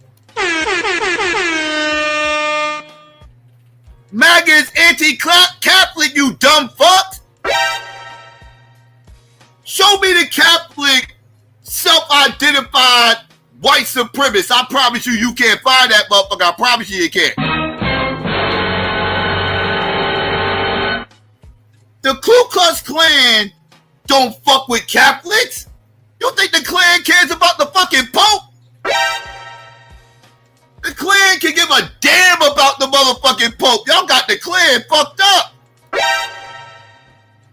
Do you dumb motherfuckers out here really think that the neo-Nazis give a fuck about the goddamn Pope? If y'all believe that, y'all are dumb as shit. And it only shows that you dumb motherfuckers don't know your fucking history, don't even know your fucking enemy, and what your enemy actually believes and actually, you know, what they embody. What are you talking about? What are you talking about? It's silly. What are we doing? MAGA's mad. MAGA pissed off. Ha ha ha ha ha. The fuck you ha ha haing about? First of all, the motherfucker ain't black to fucking begin with. We can start off with that, motherfucker. You silly ass, one drop ass motherfucking weirdos. The motherfucker ain't black to begin with. Let's start with that, motherfucker. Let's start with that. Second thing, MAGA ain't pissed off because they don't give a fuck about no goddamn Catholics anyway. Ain't like MAGA was losing their mind or crying any tears when the fucking Pope motherfucking died. Show me MAGA crying. You guys show me MAGA crying about the old Pope dying before you convince me that they give a fuck about the new one. You dumb fucks. Y'all dumb as shit. But anyways, then you got the other group of motherfuckers. Again, there's a lot of overlap here. You got these old motherfucking niggas. These old niggas that want to keep this old ass white supremacist one drop fucking narrative going. Right? These old niggas, right?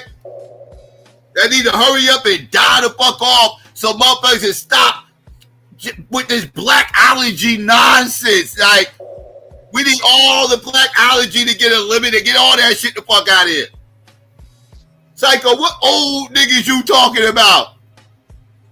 Oh, I'm talking about this old nigga right here, right?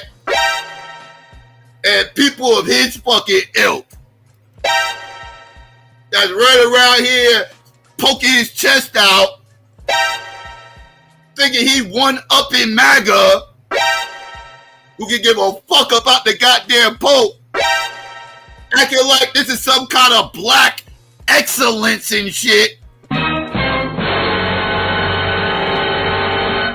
You know, old black excellence ass nigga trying to usurp the fucking Vatican through his motherfucking one-dropping ass motherfucking logic and shit. This shit is pathetic, you old, worthless ass nigga. Let's get into this weirdo. Here with these fuck boys and fuck girls, one-drop old niggas. Gotta say about this shit. Let's get into it. Votes. I was like, I said, I think that man Creole. I said, that man Creole. So let me tell y'all what happened. So when it came out, I was watching it live. Y'all roll the video when he got announced. So when he comes out, you know, so when the Pope, y'all roll a video of the Pope when he came out. You hear this lying ass motherfucking old nigga talking about some I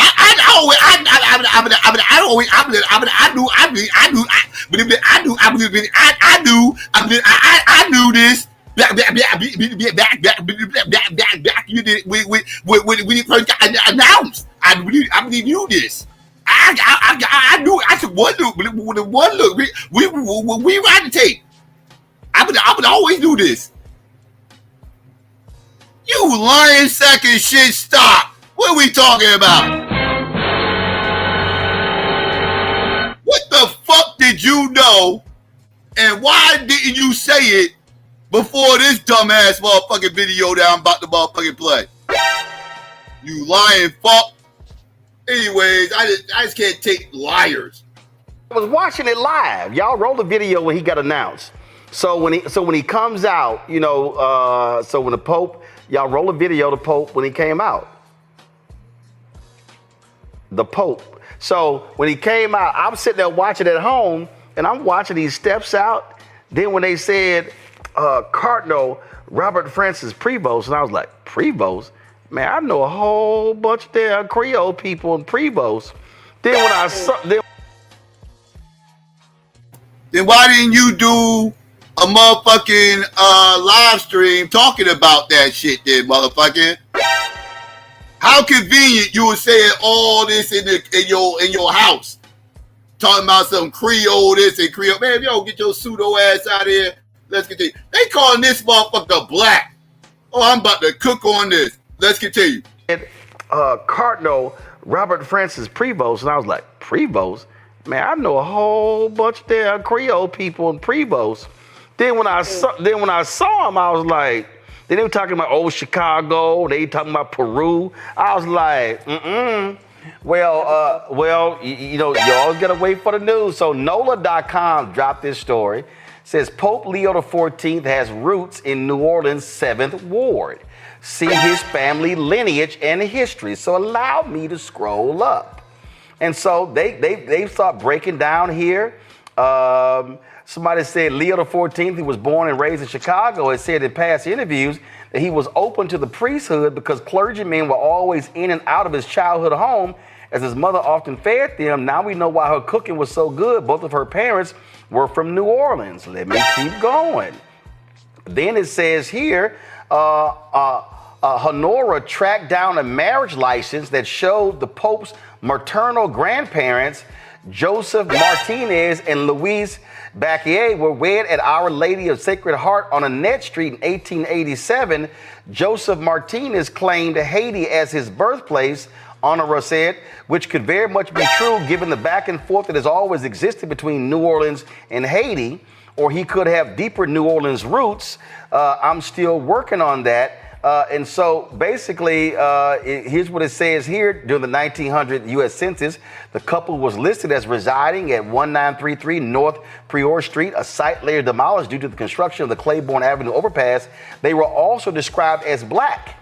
And Joseph Martinez was said to have an occupation as a cigar maker. So the maternal grandparents of the Pope, they black.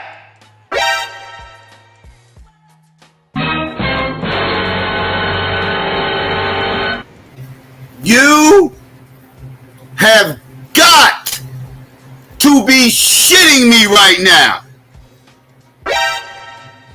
You have got to be shitting me. So let's get this clear. In 1880 something, I think it was 1887, a Creole motherfucker came over here from Haiti, found another Creole woman, and these two Creoles had a child.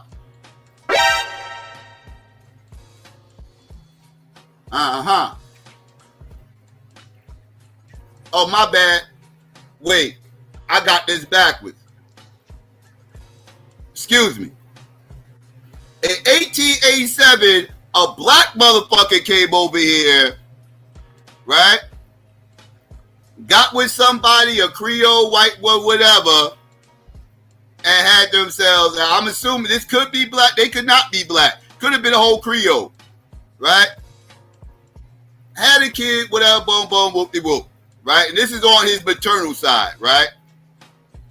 So allegedly, he has, because we don't know if this is a black man that came over here from Haiti or a black or a Creole man that came from Haiti, because Creoles was bouncing back and forth from Haiti to New Orleans.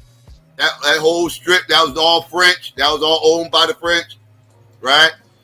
So at the end of the day, his great-grandparent, one of his great-grandparents on his mother's side is either black or Creole, and you motherfuckers are running around here calling this a black man?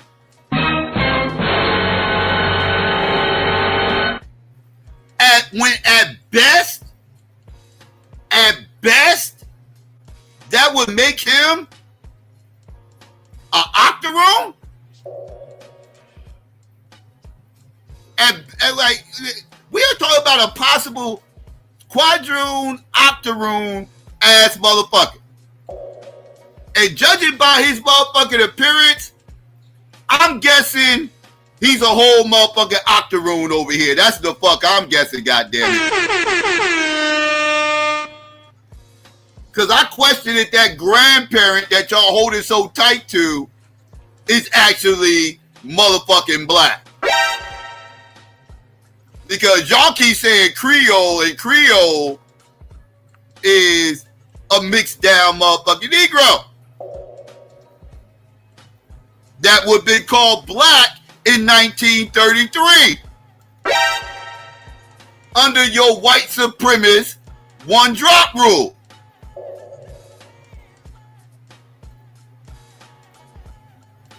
So you showing that motherfuckers that are Creole identified as black in 1933 means what now?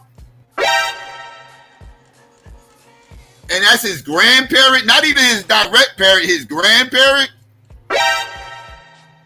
What does this mean? Stop. What are we talking about here? Well, Psycho, how you know? Well, you can't say that, Psycho. No. I hear you motherfuckers already. I already know you one drop ass Negroes triggered. Y'all triggered right now. I don't know what to tell you motherfuckers. Get over it. Right? Because this is this motherfucking parents right motherfucking here, goddamn it. Let's talk about this shit. Let's break this shit down. This is Pope Leo's motherfucking parents. Louis Marius, Louis Marius Pivos, and Mildred Martinez?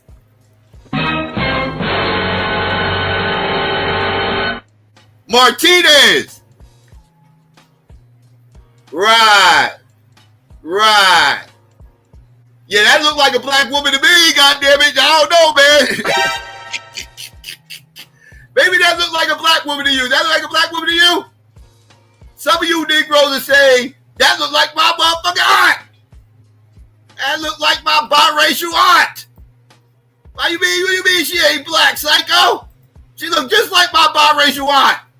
I bet she do. Now, baby, but this is his parents. And the quote-unquote black parent is on the mother's side.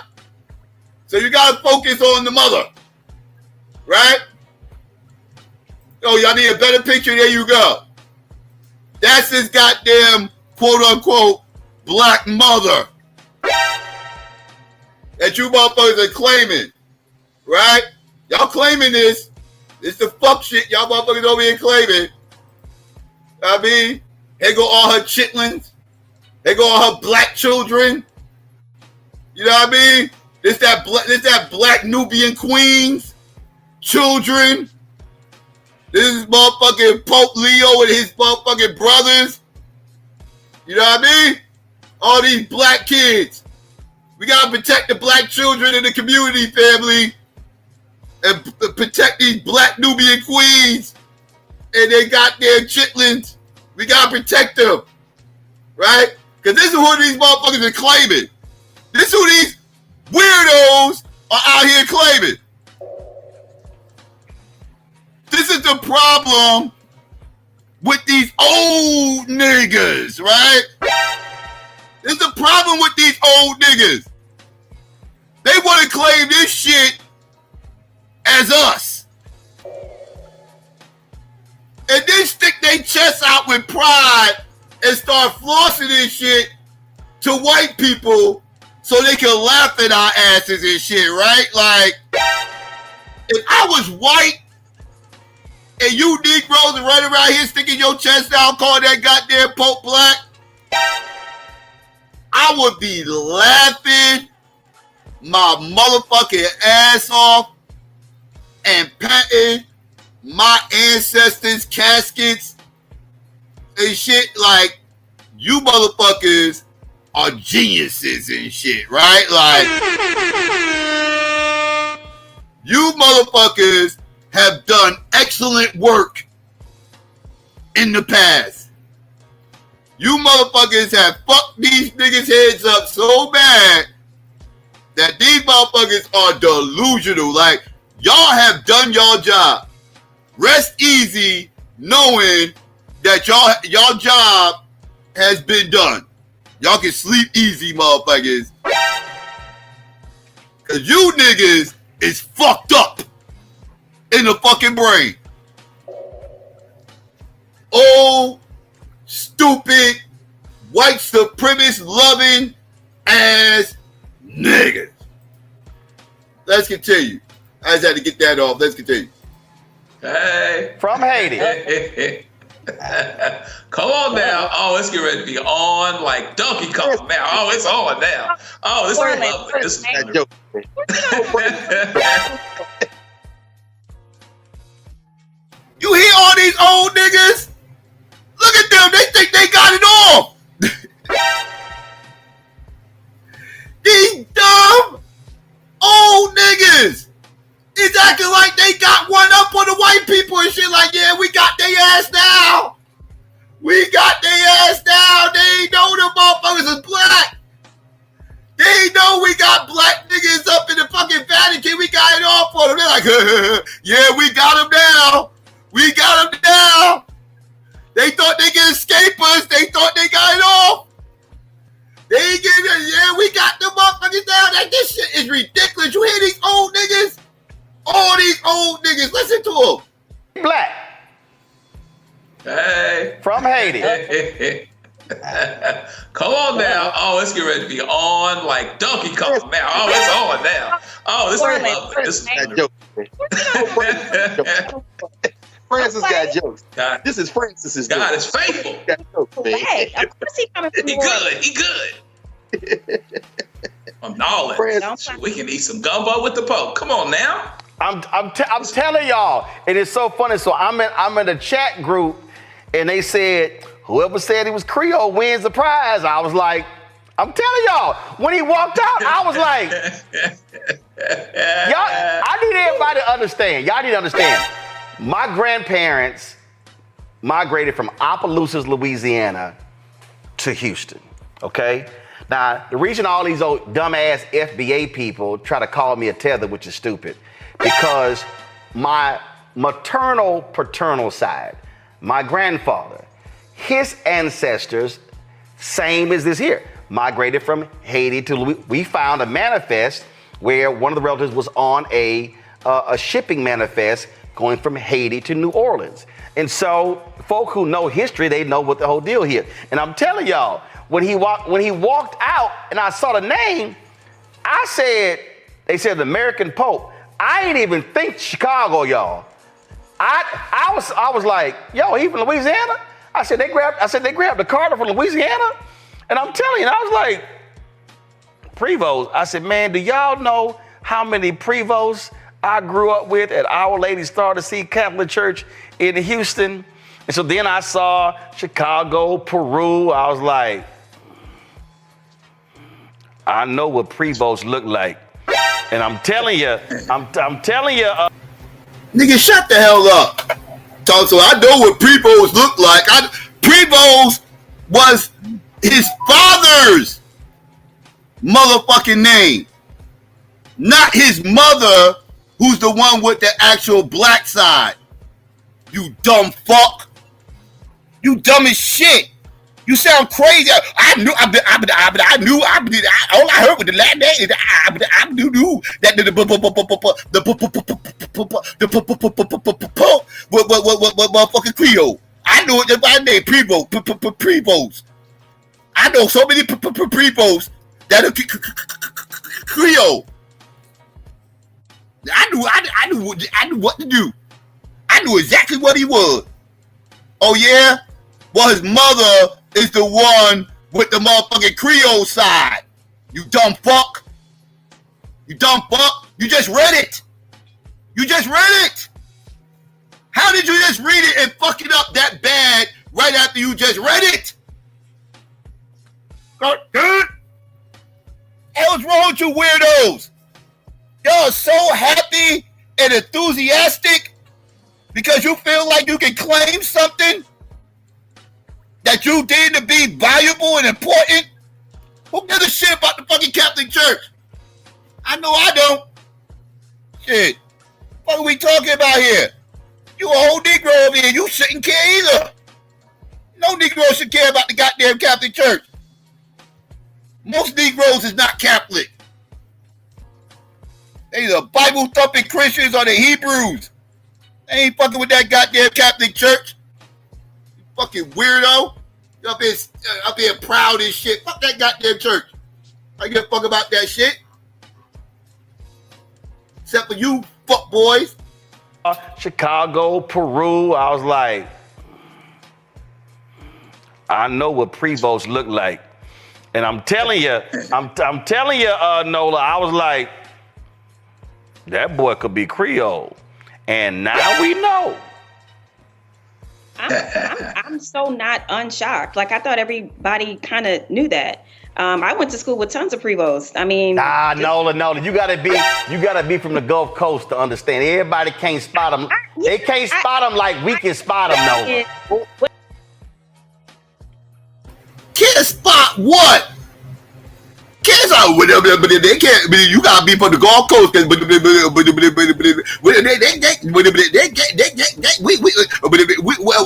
can't spot them the way we can spot them. Like, wait, what?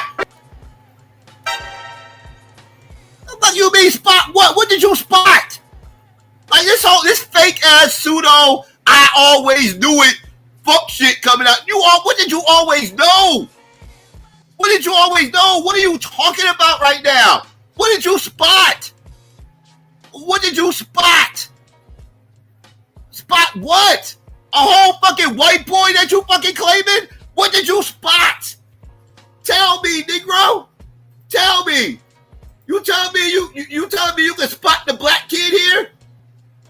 Which one is the black kid? Are they all black? How does this work? What are we talking about? We can spot them in the Gulf Coast. We got that special we got that special motherfucking vision. We got that special black vision. It's like the X-ray vision, but it's actually called the black ray vision. And we can see it down in the Gulf. Our eyes are trained to see this type of stuff in the Gulf. Stupid motherfucker. School with tons of Prevost. I mean, Nola, you gotta be from the Gulf Coast to understand. Everybody can't spot them. They can't spot them like we can spot them, Nola. What I'm saying is I knew his history. What I'm saying is I knew his history, and I know that he was Francis's number 2. So I am not shocked in that sense. And so while people are kind of like finding out that he has roots in New Orleans, I'm like, duh, it makes sense that the first American Pope has roots in Louisiana. It just only makes sense. You know, it's still one of the Black strongest Catholic strongholds in the country. So, you know, for a lot of reasons, I'm excited about this. You know, we talked about the social justice aspect. One of the things that growing up in a community like that is that it does lead with a human first, a charity first kind of message. And I'm just excited to see him extend Francis's legacy and to see what he does on his own. Yo, I'm telling you, Joe, I'm trying to find what I actually say. So somebody in the chat said Prevost. My response was at 1:16 p.m. Hell, that could be Creole. Right? That's real talk. And you know what's really funny, and this is kind of underscores the fear that those that feel like they're losing grip from a numbers standpoint. This underscores the fear that despite all the hate that's out there, despite all of the things that are being done, despite all of this burning of the house related to diversity and things like this, we're getting more diverse. We're infiltrated with people that are diverse and that are different and that have been around here who have rights to liberty and justice just like everybody else. And so what the fuck is you talking about diverse? What do you mean? That's a whole motherfucking white boy over there, man. What are you talking about diverse? Diverse how? What do you mean diverse? That's all it takes to be diverse? Is to have a Creole grandparent? The fuck? That's all it takes for diversity, huh? To be an octoroon. If you're an octoroon, you're creating diversity. Y'all hear that, right? The bar is so fucking low, family. This is disgusting. We have set the bar so fucking low, fucking with these old niggas and they white supremacist ideology of the one drop rule. The bar is so fucking low.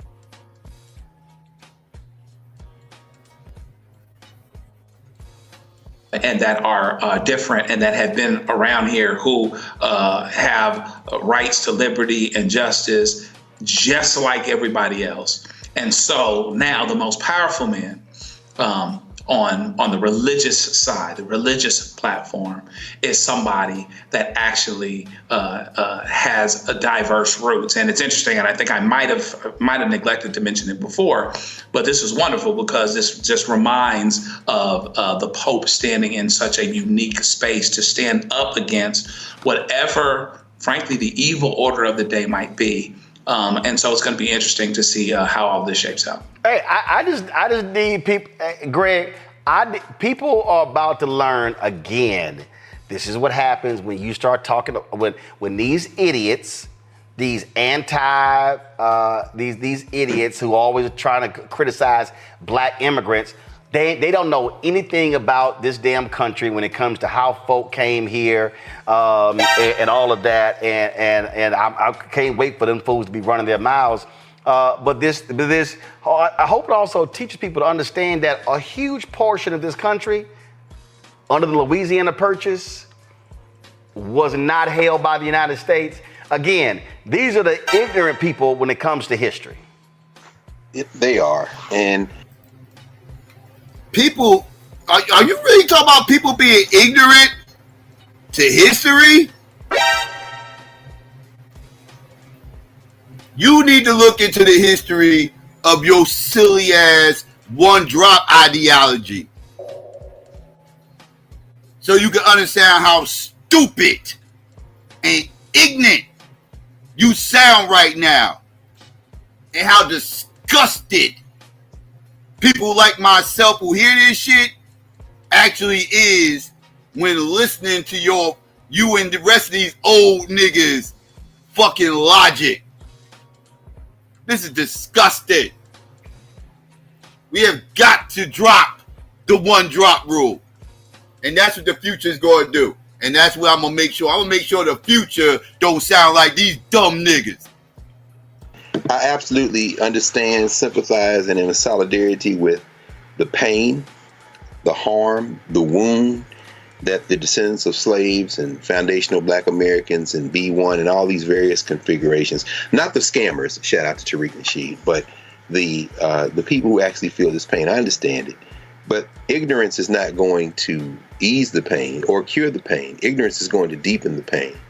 None of us, I'm sorry, those of you who think that somehow black people are the original indigenous Indians of the United States of America. No, none of us are from here.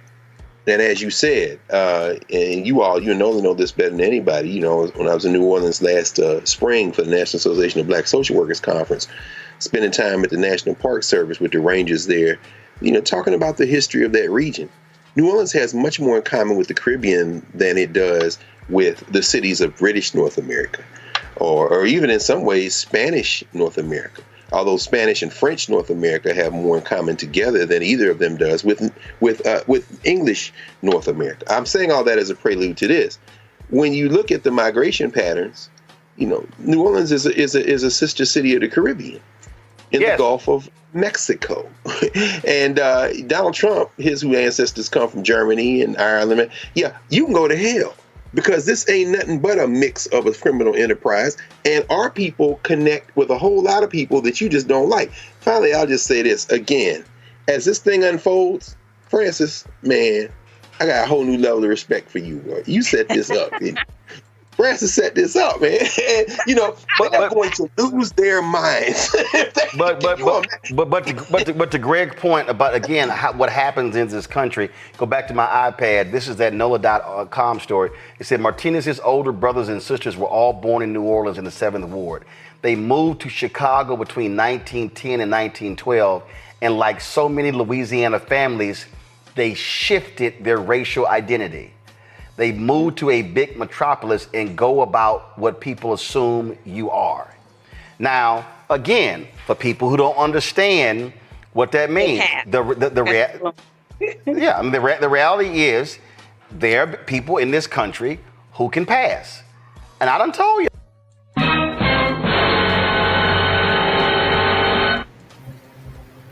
The reason why they can pass is because that's what the fuck they actually are, motherfucker.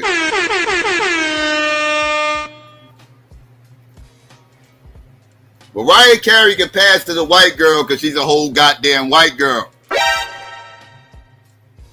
Walter White can pass as a motherfucking white boy because he was a whole goddamn white boy.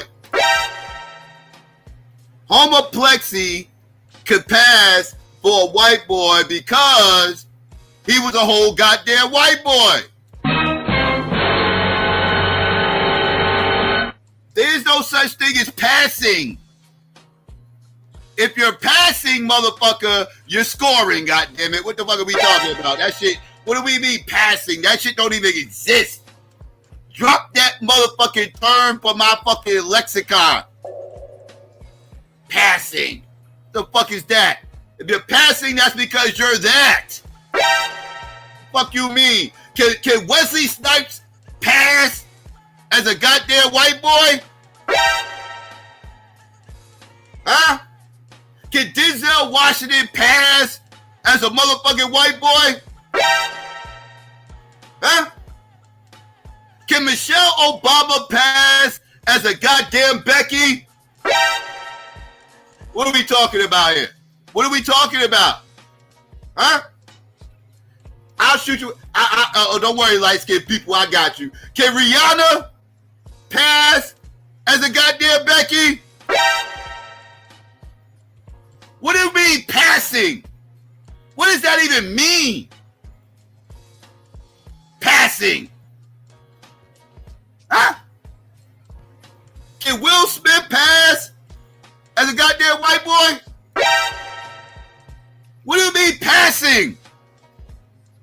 Once you say passing, you are saying this ain't a black motherfucker. That's the fuck you're telling me. Passing means you're not that. Motherfucker, you are not that. You are what you're trying to pass yourself up to be. Because if you wasn't, you wouldn't pass. Motherfucker, you wouldn't pass. What are we talking about here? Passing.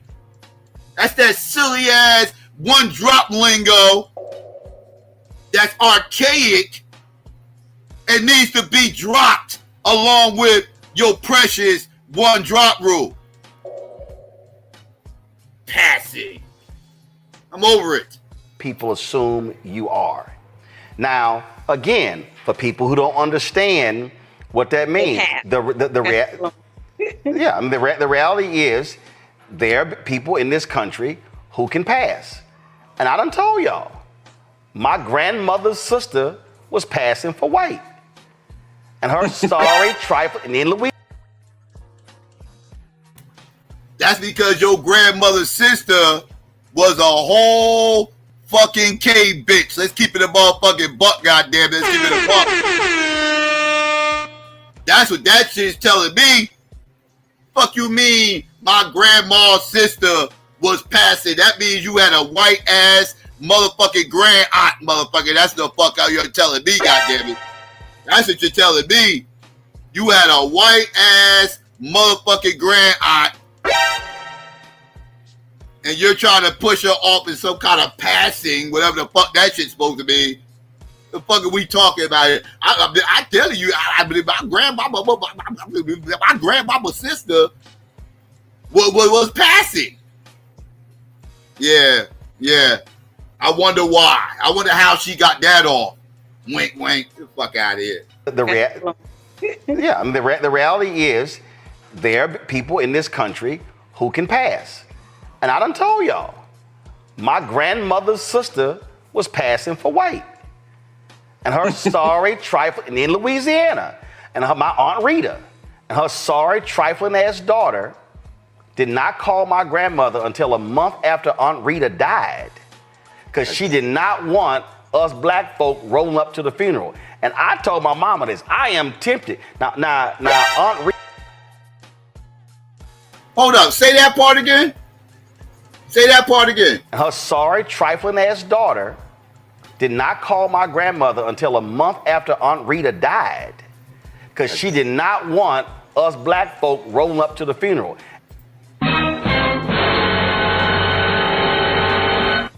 So, if that side of the family didn't want black people to come to your grand aunt's funeral, wouldn't that mean that your grand aunt was not a black woman? I mean, because correct me if I'm wrong, you did just say that side of the family didn't want those sorry black people to come to the motherfucking funeral. Which means they knew that your grand aunt was not black. Because you just made a clear separation right there. You just said us black people, right? Excluding yourself from your grand aunt. After you just said she was quote unquote passing, right? Whatever the fuck that shit's supposed to be. Make this shit make sense. My grandmother's sister was passing for white. And her sorry, trifling, in Louisiana, and my Aunt Rita, and her sorry, trifling ass daughter did not call my grandmother until a month after Aunt Rita died, because she did not want us black folk rolling up to the funeral. And I told my mama this. I am tempted. Now Aunt Rita's daughter, she married to a white man. Her kids don't know they black. Y'all know I'm tempted.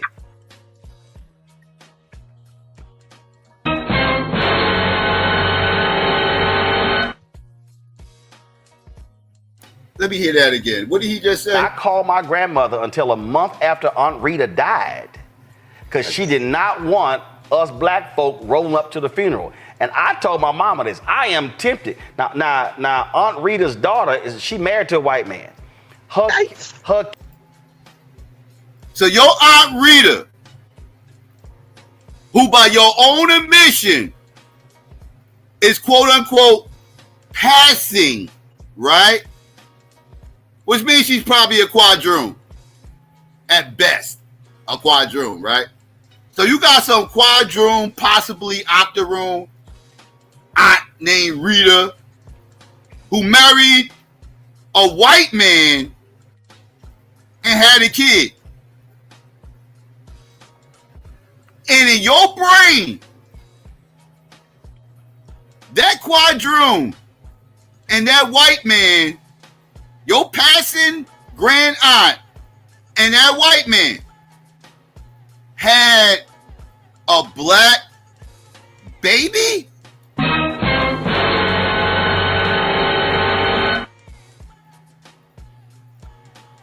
And people don't see the problem with this one drop rule.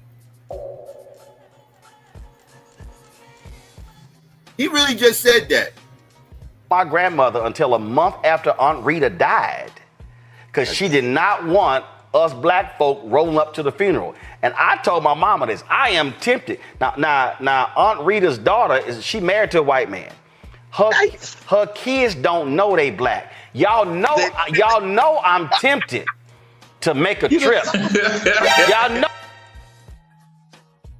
Yeah, he just called her kids black. And then threatened to go put the family business out there.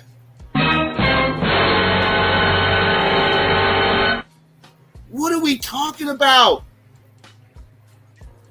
And I told my mama this. I am tempted. Now, Aunt Rita's daughter she married to a white man. Her kids don't know they black. Y'all know. Her kids don't know that they're black.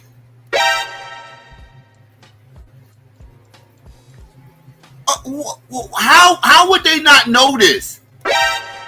How can you be black and not know it? How is that physically possible to be black and not know that you're black?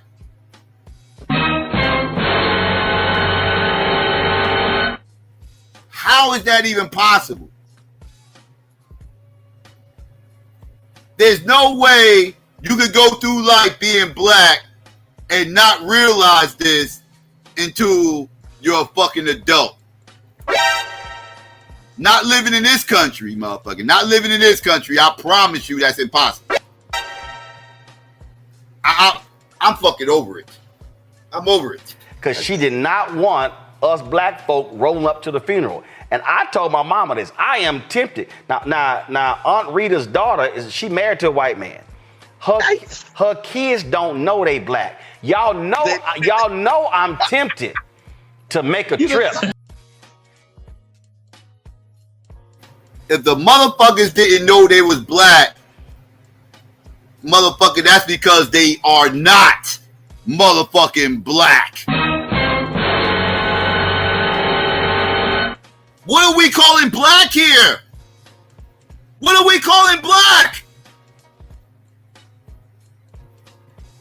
This motherfucker, with him, all you need is a Creole great-great-grandparent, and you're black.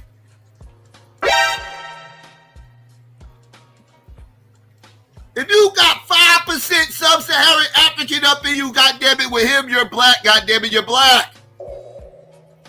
And you just don't know it yet. You just don't know it. It's just some loony-ass, old, archaic, one-drop weirdo pops up out of nowhere and starts labeling you things. Like, just start putting labels on you and shit. Just start telling you you're fucking black, even though you're clearly a whole fucking Billy Bob. This is wild shit. This is wild shit. And look at this dumb motherfucker. He think it's the funniest shit he ever heard. This dumb old nigga. Look at this stupid ass. Folk rolling up to the funeral. And I told my mama this. I am tempted. Now, Aunt Rita's daughter she married to a white man. Her kids don't know they black. Y'all know I'm tempted to make a trip. Y'all know I'm tempted to make a trip to Louisiana with my camera. Leave them folk alone. And roll up. What up, cuz? Y'all know I'm tempted. You done told it now, man. You done told it. You know you go bang on him. Nigga, that's like your fourth or fifth cousin. You bragging because you got white fourth and fifth cousins and all this. This is disgusting. Roll, leave them folk alone. Let them stay where they are in their mind. The first man she was married to was a racist. My uncle, oh my God. My uncle was like, Rita? My Uncle Roy. Now, Uncle Roy was my skin color. My grandmother, his sister, was very light-skinned. My Aunt Rita was lighter than my grandmother. Uncle Roy said, Rita, but hope your ass don't die first, because we roll up here, he gonna snatch your ass out that casket. Well. So again, for folks who don't realize, the reality is, passing that is a part of our history. And the reality is there are folks who said, yo, if I can pass for white, I can have me a better life. That's just real. It's real. You know, Roland, one of the, I was stunned. J.P. Morgan, his mansion is now a cultural center, a library, around Fifth Avenue in Manhattan. And the first time I went there, it was to see a copy of the Magna Carta. There was one that had been flown in from Europe. Remember when they had that volcano and the ash had blackened the skies, and they couldn't send it back. So let me run up here. So when I got there, I learned the story. Yeah, real quick. I just want to point out that Roland Martin can highlight that you had these quote unquote passing mulattoes back in the day, right? That said, if I could pass for white, that's what the fuck I'm gonna do, right? But yet, he will still call these people black and claim them as one of his. And then brag about these motherfuckers and their accomplishments. Knowing what he just said, I'm just trying to point out the mentality in these weirdos. I gotta highlight it. I can pass for white. I can have me a better life. That's just real. It's real. You know, Roland, one of the, I was stunned. J.P. Morgan, his mansion is now a cultural center, a library, around Fifth Avenue in Manhattan. And the first time I went there, it was to see a copy of the Magna Carta. There was one that had been flown in from Europe. Remember when they had that volcano and the ash had blackened the skies, and they couldn't send it back. So let me run up here. So when I got there, I learned the story of the librarian who built J.P. Morgan's library, Belle DeCosta Green. Belle DeCosta Green was the daughter of Richard Greener, who was the dean of Howard's Law School, graduate of Harvard Law School. But her mother took the kids after they divorced, changed their name from Greener to Green, put an E on the end, and passed for white. She was the most important library. That's because she was white. You can't pass for white unless you are white. Halle Berry is biracial. She's not passing for white. Right? Patrick Mahomes is biracial. He's not passing for white. Right? What are we talking about here? What are we talking about? Huh? What are we talking about? Line them up. Line up the biracials, right? All the biracials that got one real black parent. Right? Line them fuckers up and show me the motherfucker who's passing for white. If you can show me a motherfucker who's passing for white, guess what the fuck they is, motherfucker? Guess what the fuck they is? Them motherfuckers do not have a black parent at all. They do not have a black parent, and they are fucking white. Stop playing with me. You motherfuckers are bugging. Y'all are trying to call biracials who have kids with white people, you try to call their kids passing. No. Halle Berry kids are not passing. They are white. They are white. Right? Halle Berry kids are white. They're not passing. They're white. Stop with the madness. Stop. Stop. Right? Halle Berry is not passing because she is not white. She's also not black. But you would not look at Halle Berry and confuse her with a Becky. And she got a whole white parent. So if somebody is passing for white, what did their parents must look like? Right. Right. They don't have a parent that had two black parents. If they are quote unquote passing for white. If they passing for white, that's because they are white. Stop playing. It's after they divorced changed their name from Greener to Green, put an E on the end, and passed for white. She was the most important library of the first half of the 20th century, first important librarian in the first half of the 20th century. She built the J.P. Morgan Library, Gutenberg Bibles, illuminated manuscripts, known all over the world. And she was passing as white. I never knew it before then. There was a major exhibit at the J.P. Morgan Library over the last several months. I got a chance to go up and see it. And anybody wants to know, but this is where I'm going to.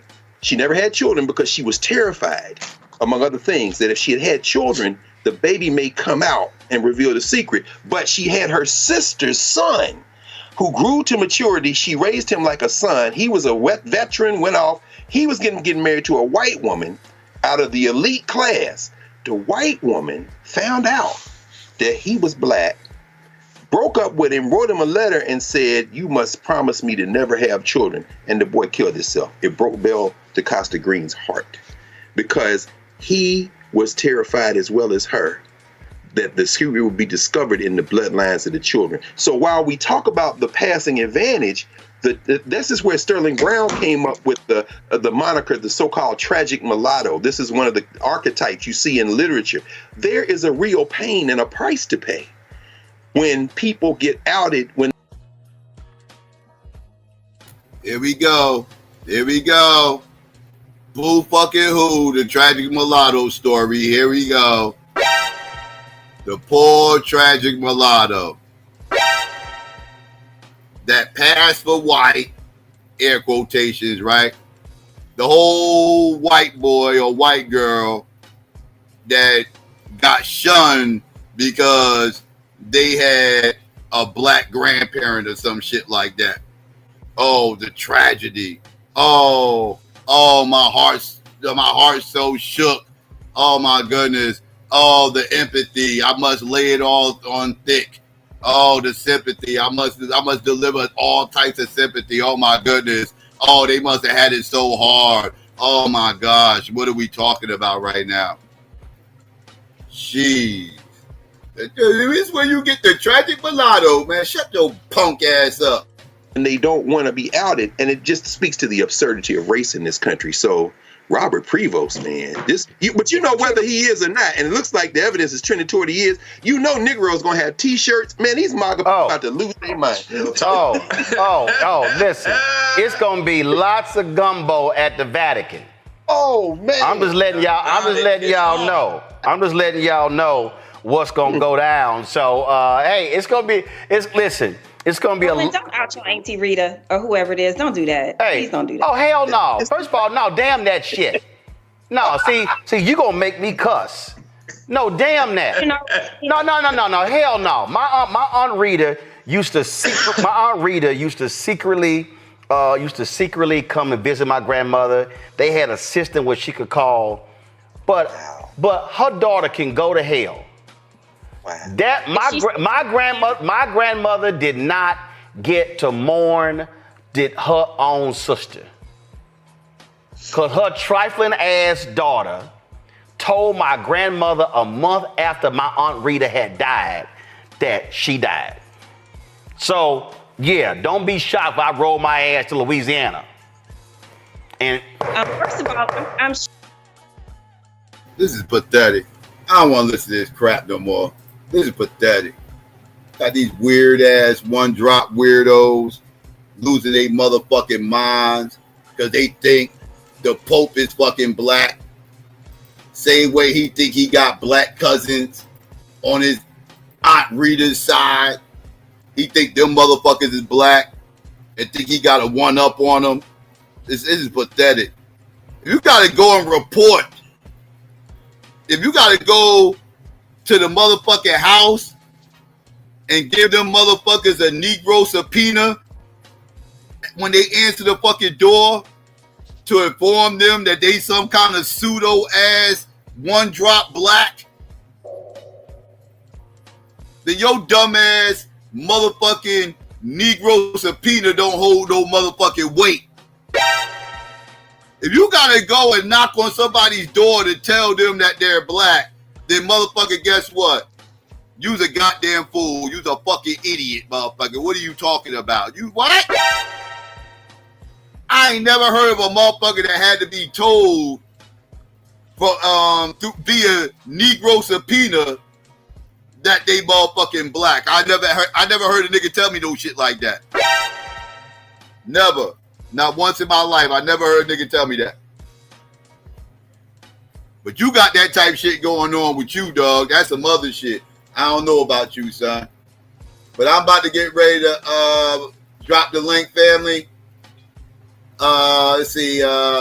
Real quick, shameless plug, family. Tomorrow night, while I got y'all in here, tomorrow night, family, we got the debate going on. I meant to say this earlier, forgot. Tomorrow night, we got the debate going on. Let's see, it'll be KOT versus Taz. That'll be taking place on this channel tomorrow night at 9 p.m. Eastern Standard Time. Be on the lookout for that. The debate topic is did Martin Luther King fail the black community, right? That's the debate topic. Did Martin Luther King fail the black community? All right, that'll be tomorrow night, 9 p.m. Eastern Standard Time. Be on the lookout for that. I'm about to get ready to play this commercial and drop the link. So, yeah. So I'll be right back, family. Give me 1 second.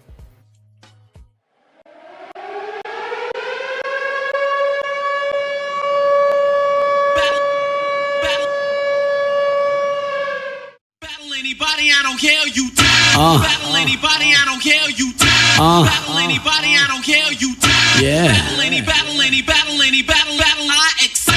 Yep. They all fail. Yep. Let's go.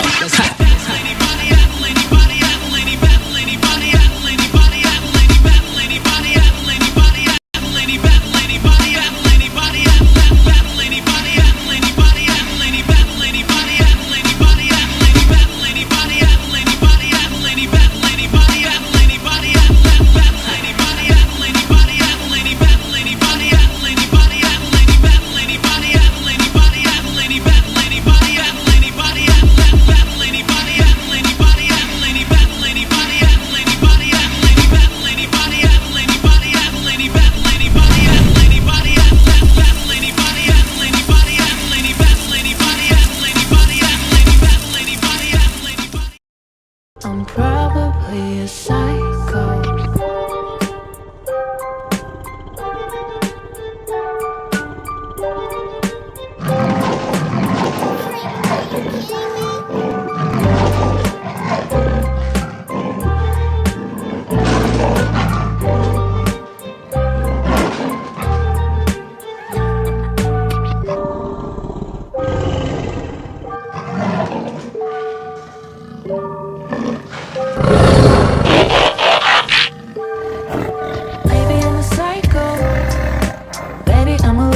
Crazy, split personality. Like my name. Don't know who is to blame for the sickness in my brain. Maybe I'm a psycho. I'm probably a psycho.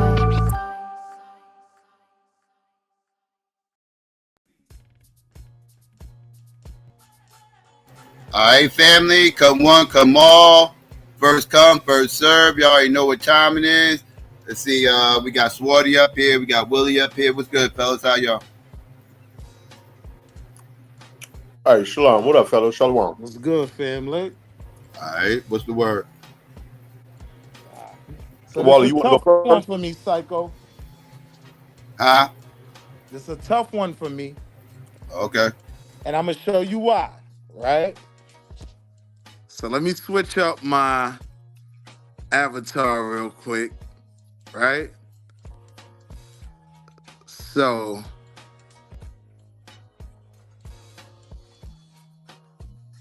come on. All right, so do a close-up. That's me and my mama, right? Now you gotta understand, my mama never passed for white. Never wanted to, right? Like for my uncles, if you wanted her to spaz out, the easiest thing to do was call her a red bone, right? She give you a pass for anything else. But that red bone shit she never attached to because she always knew who she was, and she was a black woman in a black family. She was just the fairest woman in that family. But she didn't pass for white, like Roland is saying. You get what I'm saying? And when you look at my mom's, like if I show you a up-to-date photo, you're gonna see nappy hair that she don't press because she hold on to her blackness mainly through her hair. Yeah, you see this nappy hair, you know who I am. You get what I'm saying? Wa salam alaikum. I feel you, Willie.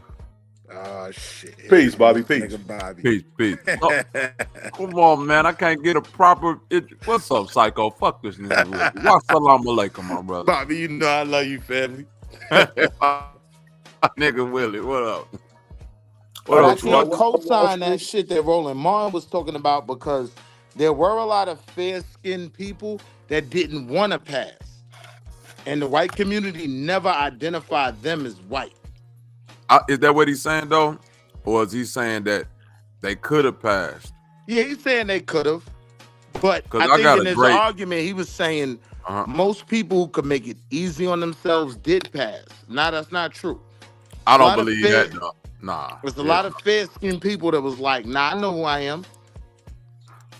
Yeah, I don't believe that because I got a great aunt Lily, my RP, my granny, her sister. She could have passed, especially when she was younger, because she had like bright red hair and freckles and shit. You know what I'm saying? So all she had to do was just make herself look more a certain type of way, and she could have passed. But just like you said, her. But she didn't. Yeah, she didn't. It was just right. Yeah, motherfuckers just wasn't going for that. I think if you speaking to people in like, go ahead. What a lot of light-skinned people do is overcompensate. They want to be extra black. I was just gonna say that, like,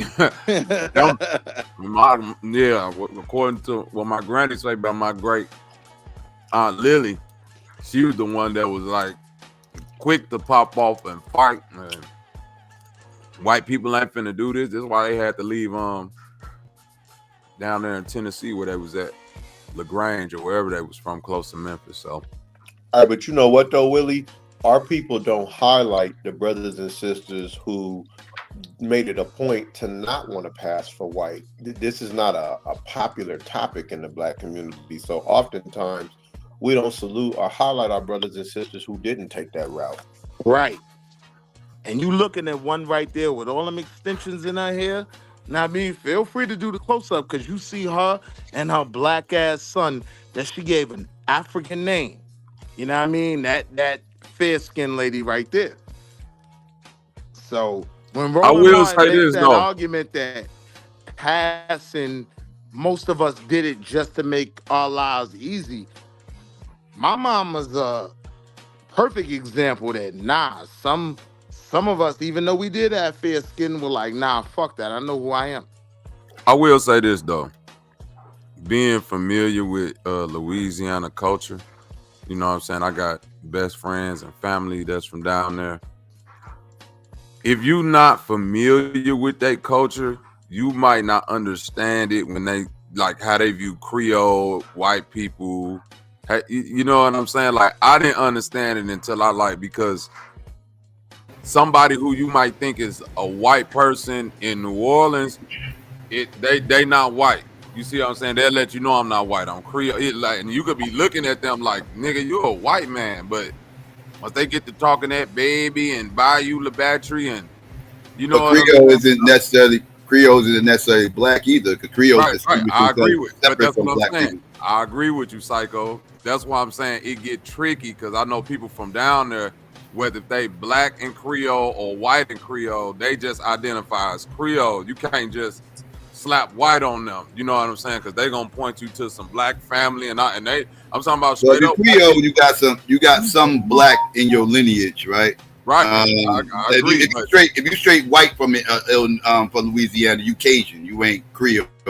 But if you a white, if you somebody that looks white and they calling you Creole, that means you got like a black grandparent or some shit like that. Yeah, or some shit down your family tree. Right. I agree, but that like the black in their family might be from 3 generations ago, and they still holding Right. on to that. You feel what I'm saying? Like Right. you can't tell them like, oh, you white. I'm Creole, and this motherfucker They got still white. blonde hair, blue eyes. You know what I'm saying?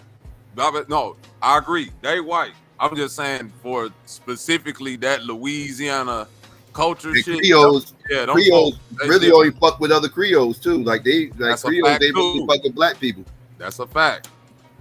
Cause my granny is I found out recently that As a my matter of granny fact, is Louisiana, not to cut you, but matter of fact, in Louisiana, the Creoles out in Louisiana is the ones that create that whole quadroon ball shit back in the day, where they would actually groom those Creoles. They would groom those Creoles for white motherfuckers. Like they'll groom the Creole daughters, and then they'll throw balls called the quadroon ball Nigga said the for white people who looking for a mistress or whatever to come through, and pretty much it was almost like, you know, they come through and pick out a Creole woman, you know, as white passing, or maybe not so much, whatever. It's a quadroon ball, so these are quadroons or octoroons or whatever too, and they'll be up in there, and yeah, they'll push their daughters off for some white dude to come fuck with them or whatever. It's called the quadroon Now, ball. the it's point I'm making in sharing what I'm tricks to sharing light is, in Louisiana. right? Go ahead. That very fair-skinned woman gave birth to me, right? And you can clearly see in that picture that I'm showing, right? Like, she gave birth to those genes. So clearly that was a black woman. It's not like Patrick Mahomes being more recessive and the kids looking whiter. Nah. As fair-skinned as my mama was, she gave birth to my black ass. But what I think separates her from all that shit Roland Martin was talking about is she'll deny that white ancestry. Like, I don't give a fuck about the McDowells. Like, I'm black. You know what I mean? Not for nothing though. Like in that picture, your mom don't look passing. She looks biracial, but she don't look passing. I wouldn't mistake her as a white woman. And that would make her motherfucking day, Psycho. So I appreciate you for saying that. And Willie, I also wanted to say to you too, my older cousin married a white woman from France, right? And my little cousins have a different phenotype than what you actually have. So, like, my older cousin literally married a white woman from France, and when his children came out, my 2 little cousins, they don't necessarily look black or white. Like, they got a real hybrid type of look. So you don't have the same phenotype as them. So it's a lot that's showing your genetics that your mom actually was a black woman. Because my cousin literally married a white woman from France, and you could look at my little cousins and tell they have a hybrid phenotype. Now, I'm going to share even more of how you get my fair-skinned mother and you get me, right? Like, so my granddad, my mother's father, right? His father was black. His mother was only out of India, right? So there was that, you know, fairish skin there, whatever they got going on there. I never knew any of them because they were gone, you know, before I was born.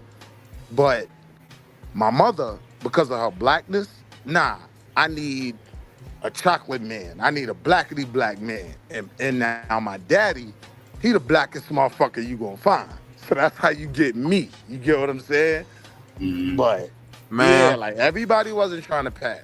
my best friend who I grew up with, his sister had babies by a white man, and she gave birth to Mexicans. So I don't know how that genetic shit works. All them babies look like Alex Rodriguez, so somebody tell me how this shit go. My uncles told me, because my daddy, you know, he was a wild nigga, right? So my uncles, as I got older and they sharing stories, they like, yeah, you know, your mother was the bad little joint running around, but if you wanted to get on her nerves, call her Redbone, right? She gonna spaz the fuck out. That's the only thing you can say that's really gonna piss her off. Hey, beautiful, hey, gorgeous, all that, she might ignore you. But if you say, hey, Redbone, she crashing because she identified with her blackness, no matter what her skin tone was. You know what I mean? Mm-hmm. Yeah. Yeah, she definitely don't look passive. I wouldn't call her passive. Nah, biracial. She does look biracial. But to Roland Martin's point, if she wanted to, right? She could perm her hair. She could. I ain't gonna lie to you, Willie. She could do a lot. You But as understand? I'm If she zooming in on wanted your to. mama, boy, that nose. See, Yeah, she ain't passing. She's not one passing. thing about black people, Hey. nigga, you ain't getting rid of that bell pepper, nigga. Hey, oh That Bobby, she snaz, don't that she bell don't pepper take no nose, offense to that either. She nigga. proud of that bell That's pepper. one thing I know to look for a nigga, boy. Once I see that bell pepper nose, niggas ain't. Hey, that let me know exactly who you is, Like sister. Mariah Hey, Carey is passing. Like your mom's ain't passing. Your mom's a biracial. nah, she not. Yeah, I'm your gonna mom play ain't this shit passing. for her, and y'all Nah, niggas that made her motherfucking your day. I mama can't promise you pass. that. Nigga, that Cause she nose, you know love how her much blackness. contouring it's gonna take to make that nose skinny, nigga. It's gonna take a lot of powder and makeup to slim that, my nigga. Nah. Mommy, when I play this for That's you, West these my African niggas. nose right there, my nigga. You done made her motherfucking day saying that, cause my mother won't perm her hair, no none of that. If her hair can't look black, like she gotta let the world know. If you saw her in the 60s, 70s, big afro. Cause that clearly defined her as black. You know what I'm Like saying? And she Mariah held on to that Carey, shit. Holly Berry, all of them are people that can pass, but even in them passing, it's like they could say like I'm Mexican mixed with white, or like they could just get rid of the black, but they can't necessarily just walk all the way into white. They can be You could see that nigga from South Carolina yeah, in my yeah, mind. yeah, yeah, yeah. Your mama can't. It don't matter how much perm she put in her hair. Motherfucker gonna see that nose and be like, okay, mama in Fonde. Get over there with the brothers and sisters. You ain't fooling Okay. nobody. Hey, but Bobby, right? How do you address this situation where black people are claiming, they like Roland Martin? They like said they trying to claim the new pope as black. How do you really address something like You that? don't address it because niggas have been claiming black on anything related to anything that a nigga may do. But let's be real though. Okay, who's the first Listen to what black I'm saying, president? Bobby. Really, We who the gotta first black president? In your listen to Bill what I'm life? Clinton. saying, Bobby. Thank you, We gotta, psycho. Bobby. Man, Bill Clinton got up there with that saxophone. What did niggas say? Oh, that's my nigga president right there. Can't no white boy play no saxophone. They act like Kenny G didn't even exist. I'm like a white man playing a saxophone, and all of a sudden this That's nigga all it just took. get a They nigga smoke pass. weed. Don't forget the weed smoking Oh too. yeah, he hit the Weed, too. oh, ain't he hitting the blunt? Oh, that's my nigga right there. It But don't take a but lot it to be does a have to nigga be in addressed America, though. bro. Because there are those that choose to try to pass, and there are those that don't. So we gotta be delicate with our conversation because we don't want to offend our own. You know what I I mean? think that passing shit though existed like in the 60s where niggas passed, but it was more like you just separated completely from your family. I think like today in 2020, I don't know nobody that's walking around with any significant amount of African black blood in their body that a nigga can't just look at and be like, oh nigga, yeah, we know who you is, buddy. You feel what I'm saying? I don't know who, like, you will have to show me an example of somebody today that's passing that you could like be like, hey, I give you the perfect example. Who? The head coach of the Miami Dolphins. Hold on, let me look. That's a white boy. That's a white boy. But when we talked about him getting that role, it was promoted as A black another man. black head coach. He's listed as a black coach. He's listed as a black head coach in the You know what NFL. I'm That's saying? disgusting too. Right. So we can't just say we see it. But For I'm me, saying, but it what comes is down to he? your politics. He's a white I man, but I'm have to- saying, is his parents black or something? I'm just looking him up now. Michael McDaniel. Yep. Oh yeah, the Rapid Logic. Yeah, pure right. Yep, the Rapid Logic. Yeah, another one that And he he tried to looked push like off a as Jew. black. He looked Yeah, like he a tried- Jew, but his kids is white. Logic is a white man. Yeah, Logic, a white boy. This But man he right tried here to- is a white but man. Black people will claim him. Black people will try to claim him though. But I'm saying, where did they claiming him based off of a third grandmama or something? Like, what I is think he got one black grandparent or some shit like that. He got like one that black shit dead? That's dead. Once like black people need to realize, like, once you get enough, like your third grandmama don't make you Melanin black, back in nigga. you. That shit Yeah. over with. If your people Yeah. been fucking white people, like after that, like you like that's the That shit that gone. Yeah, third, my daddy that put third that melanin grandparent in my shit don't mama. matter.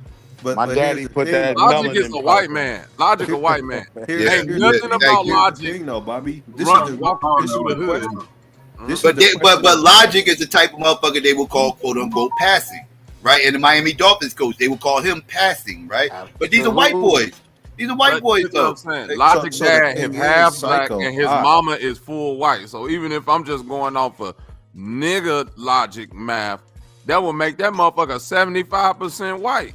But see, Bobby, more. Psycho, y'all You gotta feel we what gotta I'm saying? ask White ourselves, man. right? What makes you black? That's all over the place in our community. trying to tell you. There's no That's definite why answer that makes you I always black. try to set So standards. is it more politics Rapping. than genetics? Yes, it's politics. You want to know why? Because if Logic was a nigga who bagged groceries or worked at a fucking bank, nobody would be saying, "Oh, that's a black dude." Now, anytime he say nigga, they'll be ready to whoop his I ass. agree. I agree. It's only because he rapped and niggas like, "Yep, niggas rap good," so he get away with that shit. So how can we get upset at anybody black that acknowledges the new pope as being black when we don't have a definite standard on what makes you black? Man, we do got at least enough of a standard to know that set a motherfucker standard. ain't black. I got a standard. That motherfucker Personal ain't black. standard, yeah, we got personal standards, but as far as like what Swarthy's saying, as far as like public perception, he right though. Like But that's why this needs to be challenged so people can stop with this nonsense. And that's why it's mainly old motherfuckers that's talking this dumb shit, right? I don't really hear young motherfuckers claiming the Pope and all this other shit, everything else. Like it's these old motherfuckers that grew up under this stupid ass ideology, right? And you can't teach an old dog new tricks, so they stuck there, right? So that's why. At the same time, though, Psycho. Jason Tatum black. niggas Don't out do here Jason claiming to Tatum be like that. Aboriginal. You dig what I'm saying? So niggas is out here claiming things outside of blackness right now to this day. Oh, I'm talking about Jason Tatum. Nigga, Jason Tatum a black dude. What's wrong with you? He light skinned. It gets sketchy. How is it sketchy? He got a light skinned mama and a black daddy. Ain't nothing sketchy He's about black. Tatum. Yeah, if he got a light skinned mother. Oh, see, I don't know his mom and his daddy. If that's the case, yeah, that's a Jason Tatum grew up with. Once he ain't got no white parent, he good. Nah, he got no white. Yeah, his mama just light skinned. Like, like this was, and that's another thing about passing that I don't like with this whole dark skin, light skin shit. Like we need to come to realize that even on the continent of Africa, blackness is every degree that varies from the lightest scale to the darkest scale. You feel me, Psycho? So we can't just say black and then when we see light skinned people be like, oh, it must have been some white people up in there or something like that. You got black light skinned people, right? You got right, that's what I'm saying. You got black light skinned people. Like I'm looking at Willie mother, and it's like that's just a black light skinned person. And that to ain't, that ain't point, nothing. we always say, like, because I've asked her about that, you know what I mean, the whole passing conversation, and she said, yo, that was never even an option for me. I was herded in the line with the black kids as the light-skinned black girl, but it was never in question like that I wasn't over there. No, what you was saying, Madon? I ain't hear you. All pictures from the 80s made white skin. We're gonna have to redo that shit. Ain't nobody finna straining their goddamn ears for your mic, man. Yeah, that mic crazy, right? Oh, Dev here. Oh shit. It's still crazy, Madon. We can't hear nothing you saying, bro. I don't want to switch the topic, but I saw the docket for the Diddy trial. And Dev, I see you go on the stand when Thursday? When you go on the stand, Dev? That's crazy. He laughed at it. Yeah, we gotta think about the Diddy nigga. trial. That's crazy shit. Psycho being from LA, man, everybody been knowing Hollywood is like that. Like I get they want to throw Diddy under the bus, but I could just tell you coming from Los Angeles, man, it ain't no secret that Hollywood been like that. They're not throwing none of the small hats under the bus. But that don't get you a pass once don't get you like no that's pass. how Hollywood is, man. That don't get you a pass once you get I don't want to caught. hear that. I don't think it Once gets you you a get pass, caught, but what you I'm just saying gotta is eat that. I don't believe it gets you a pass, right? But what I'm saying is if they coming after Diddy, they don't want to come after Hollywood. But my thing is this though, Swartz. Nah, my I'm not gonna be the nigga that play the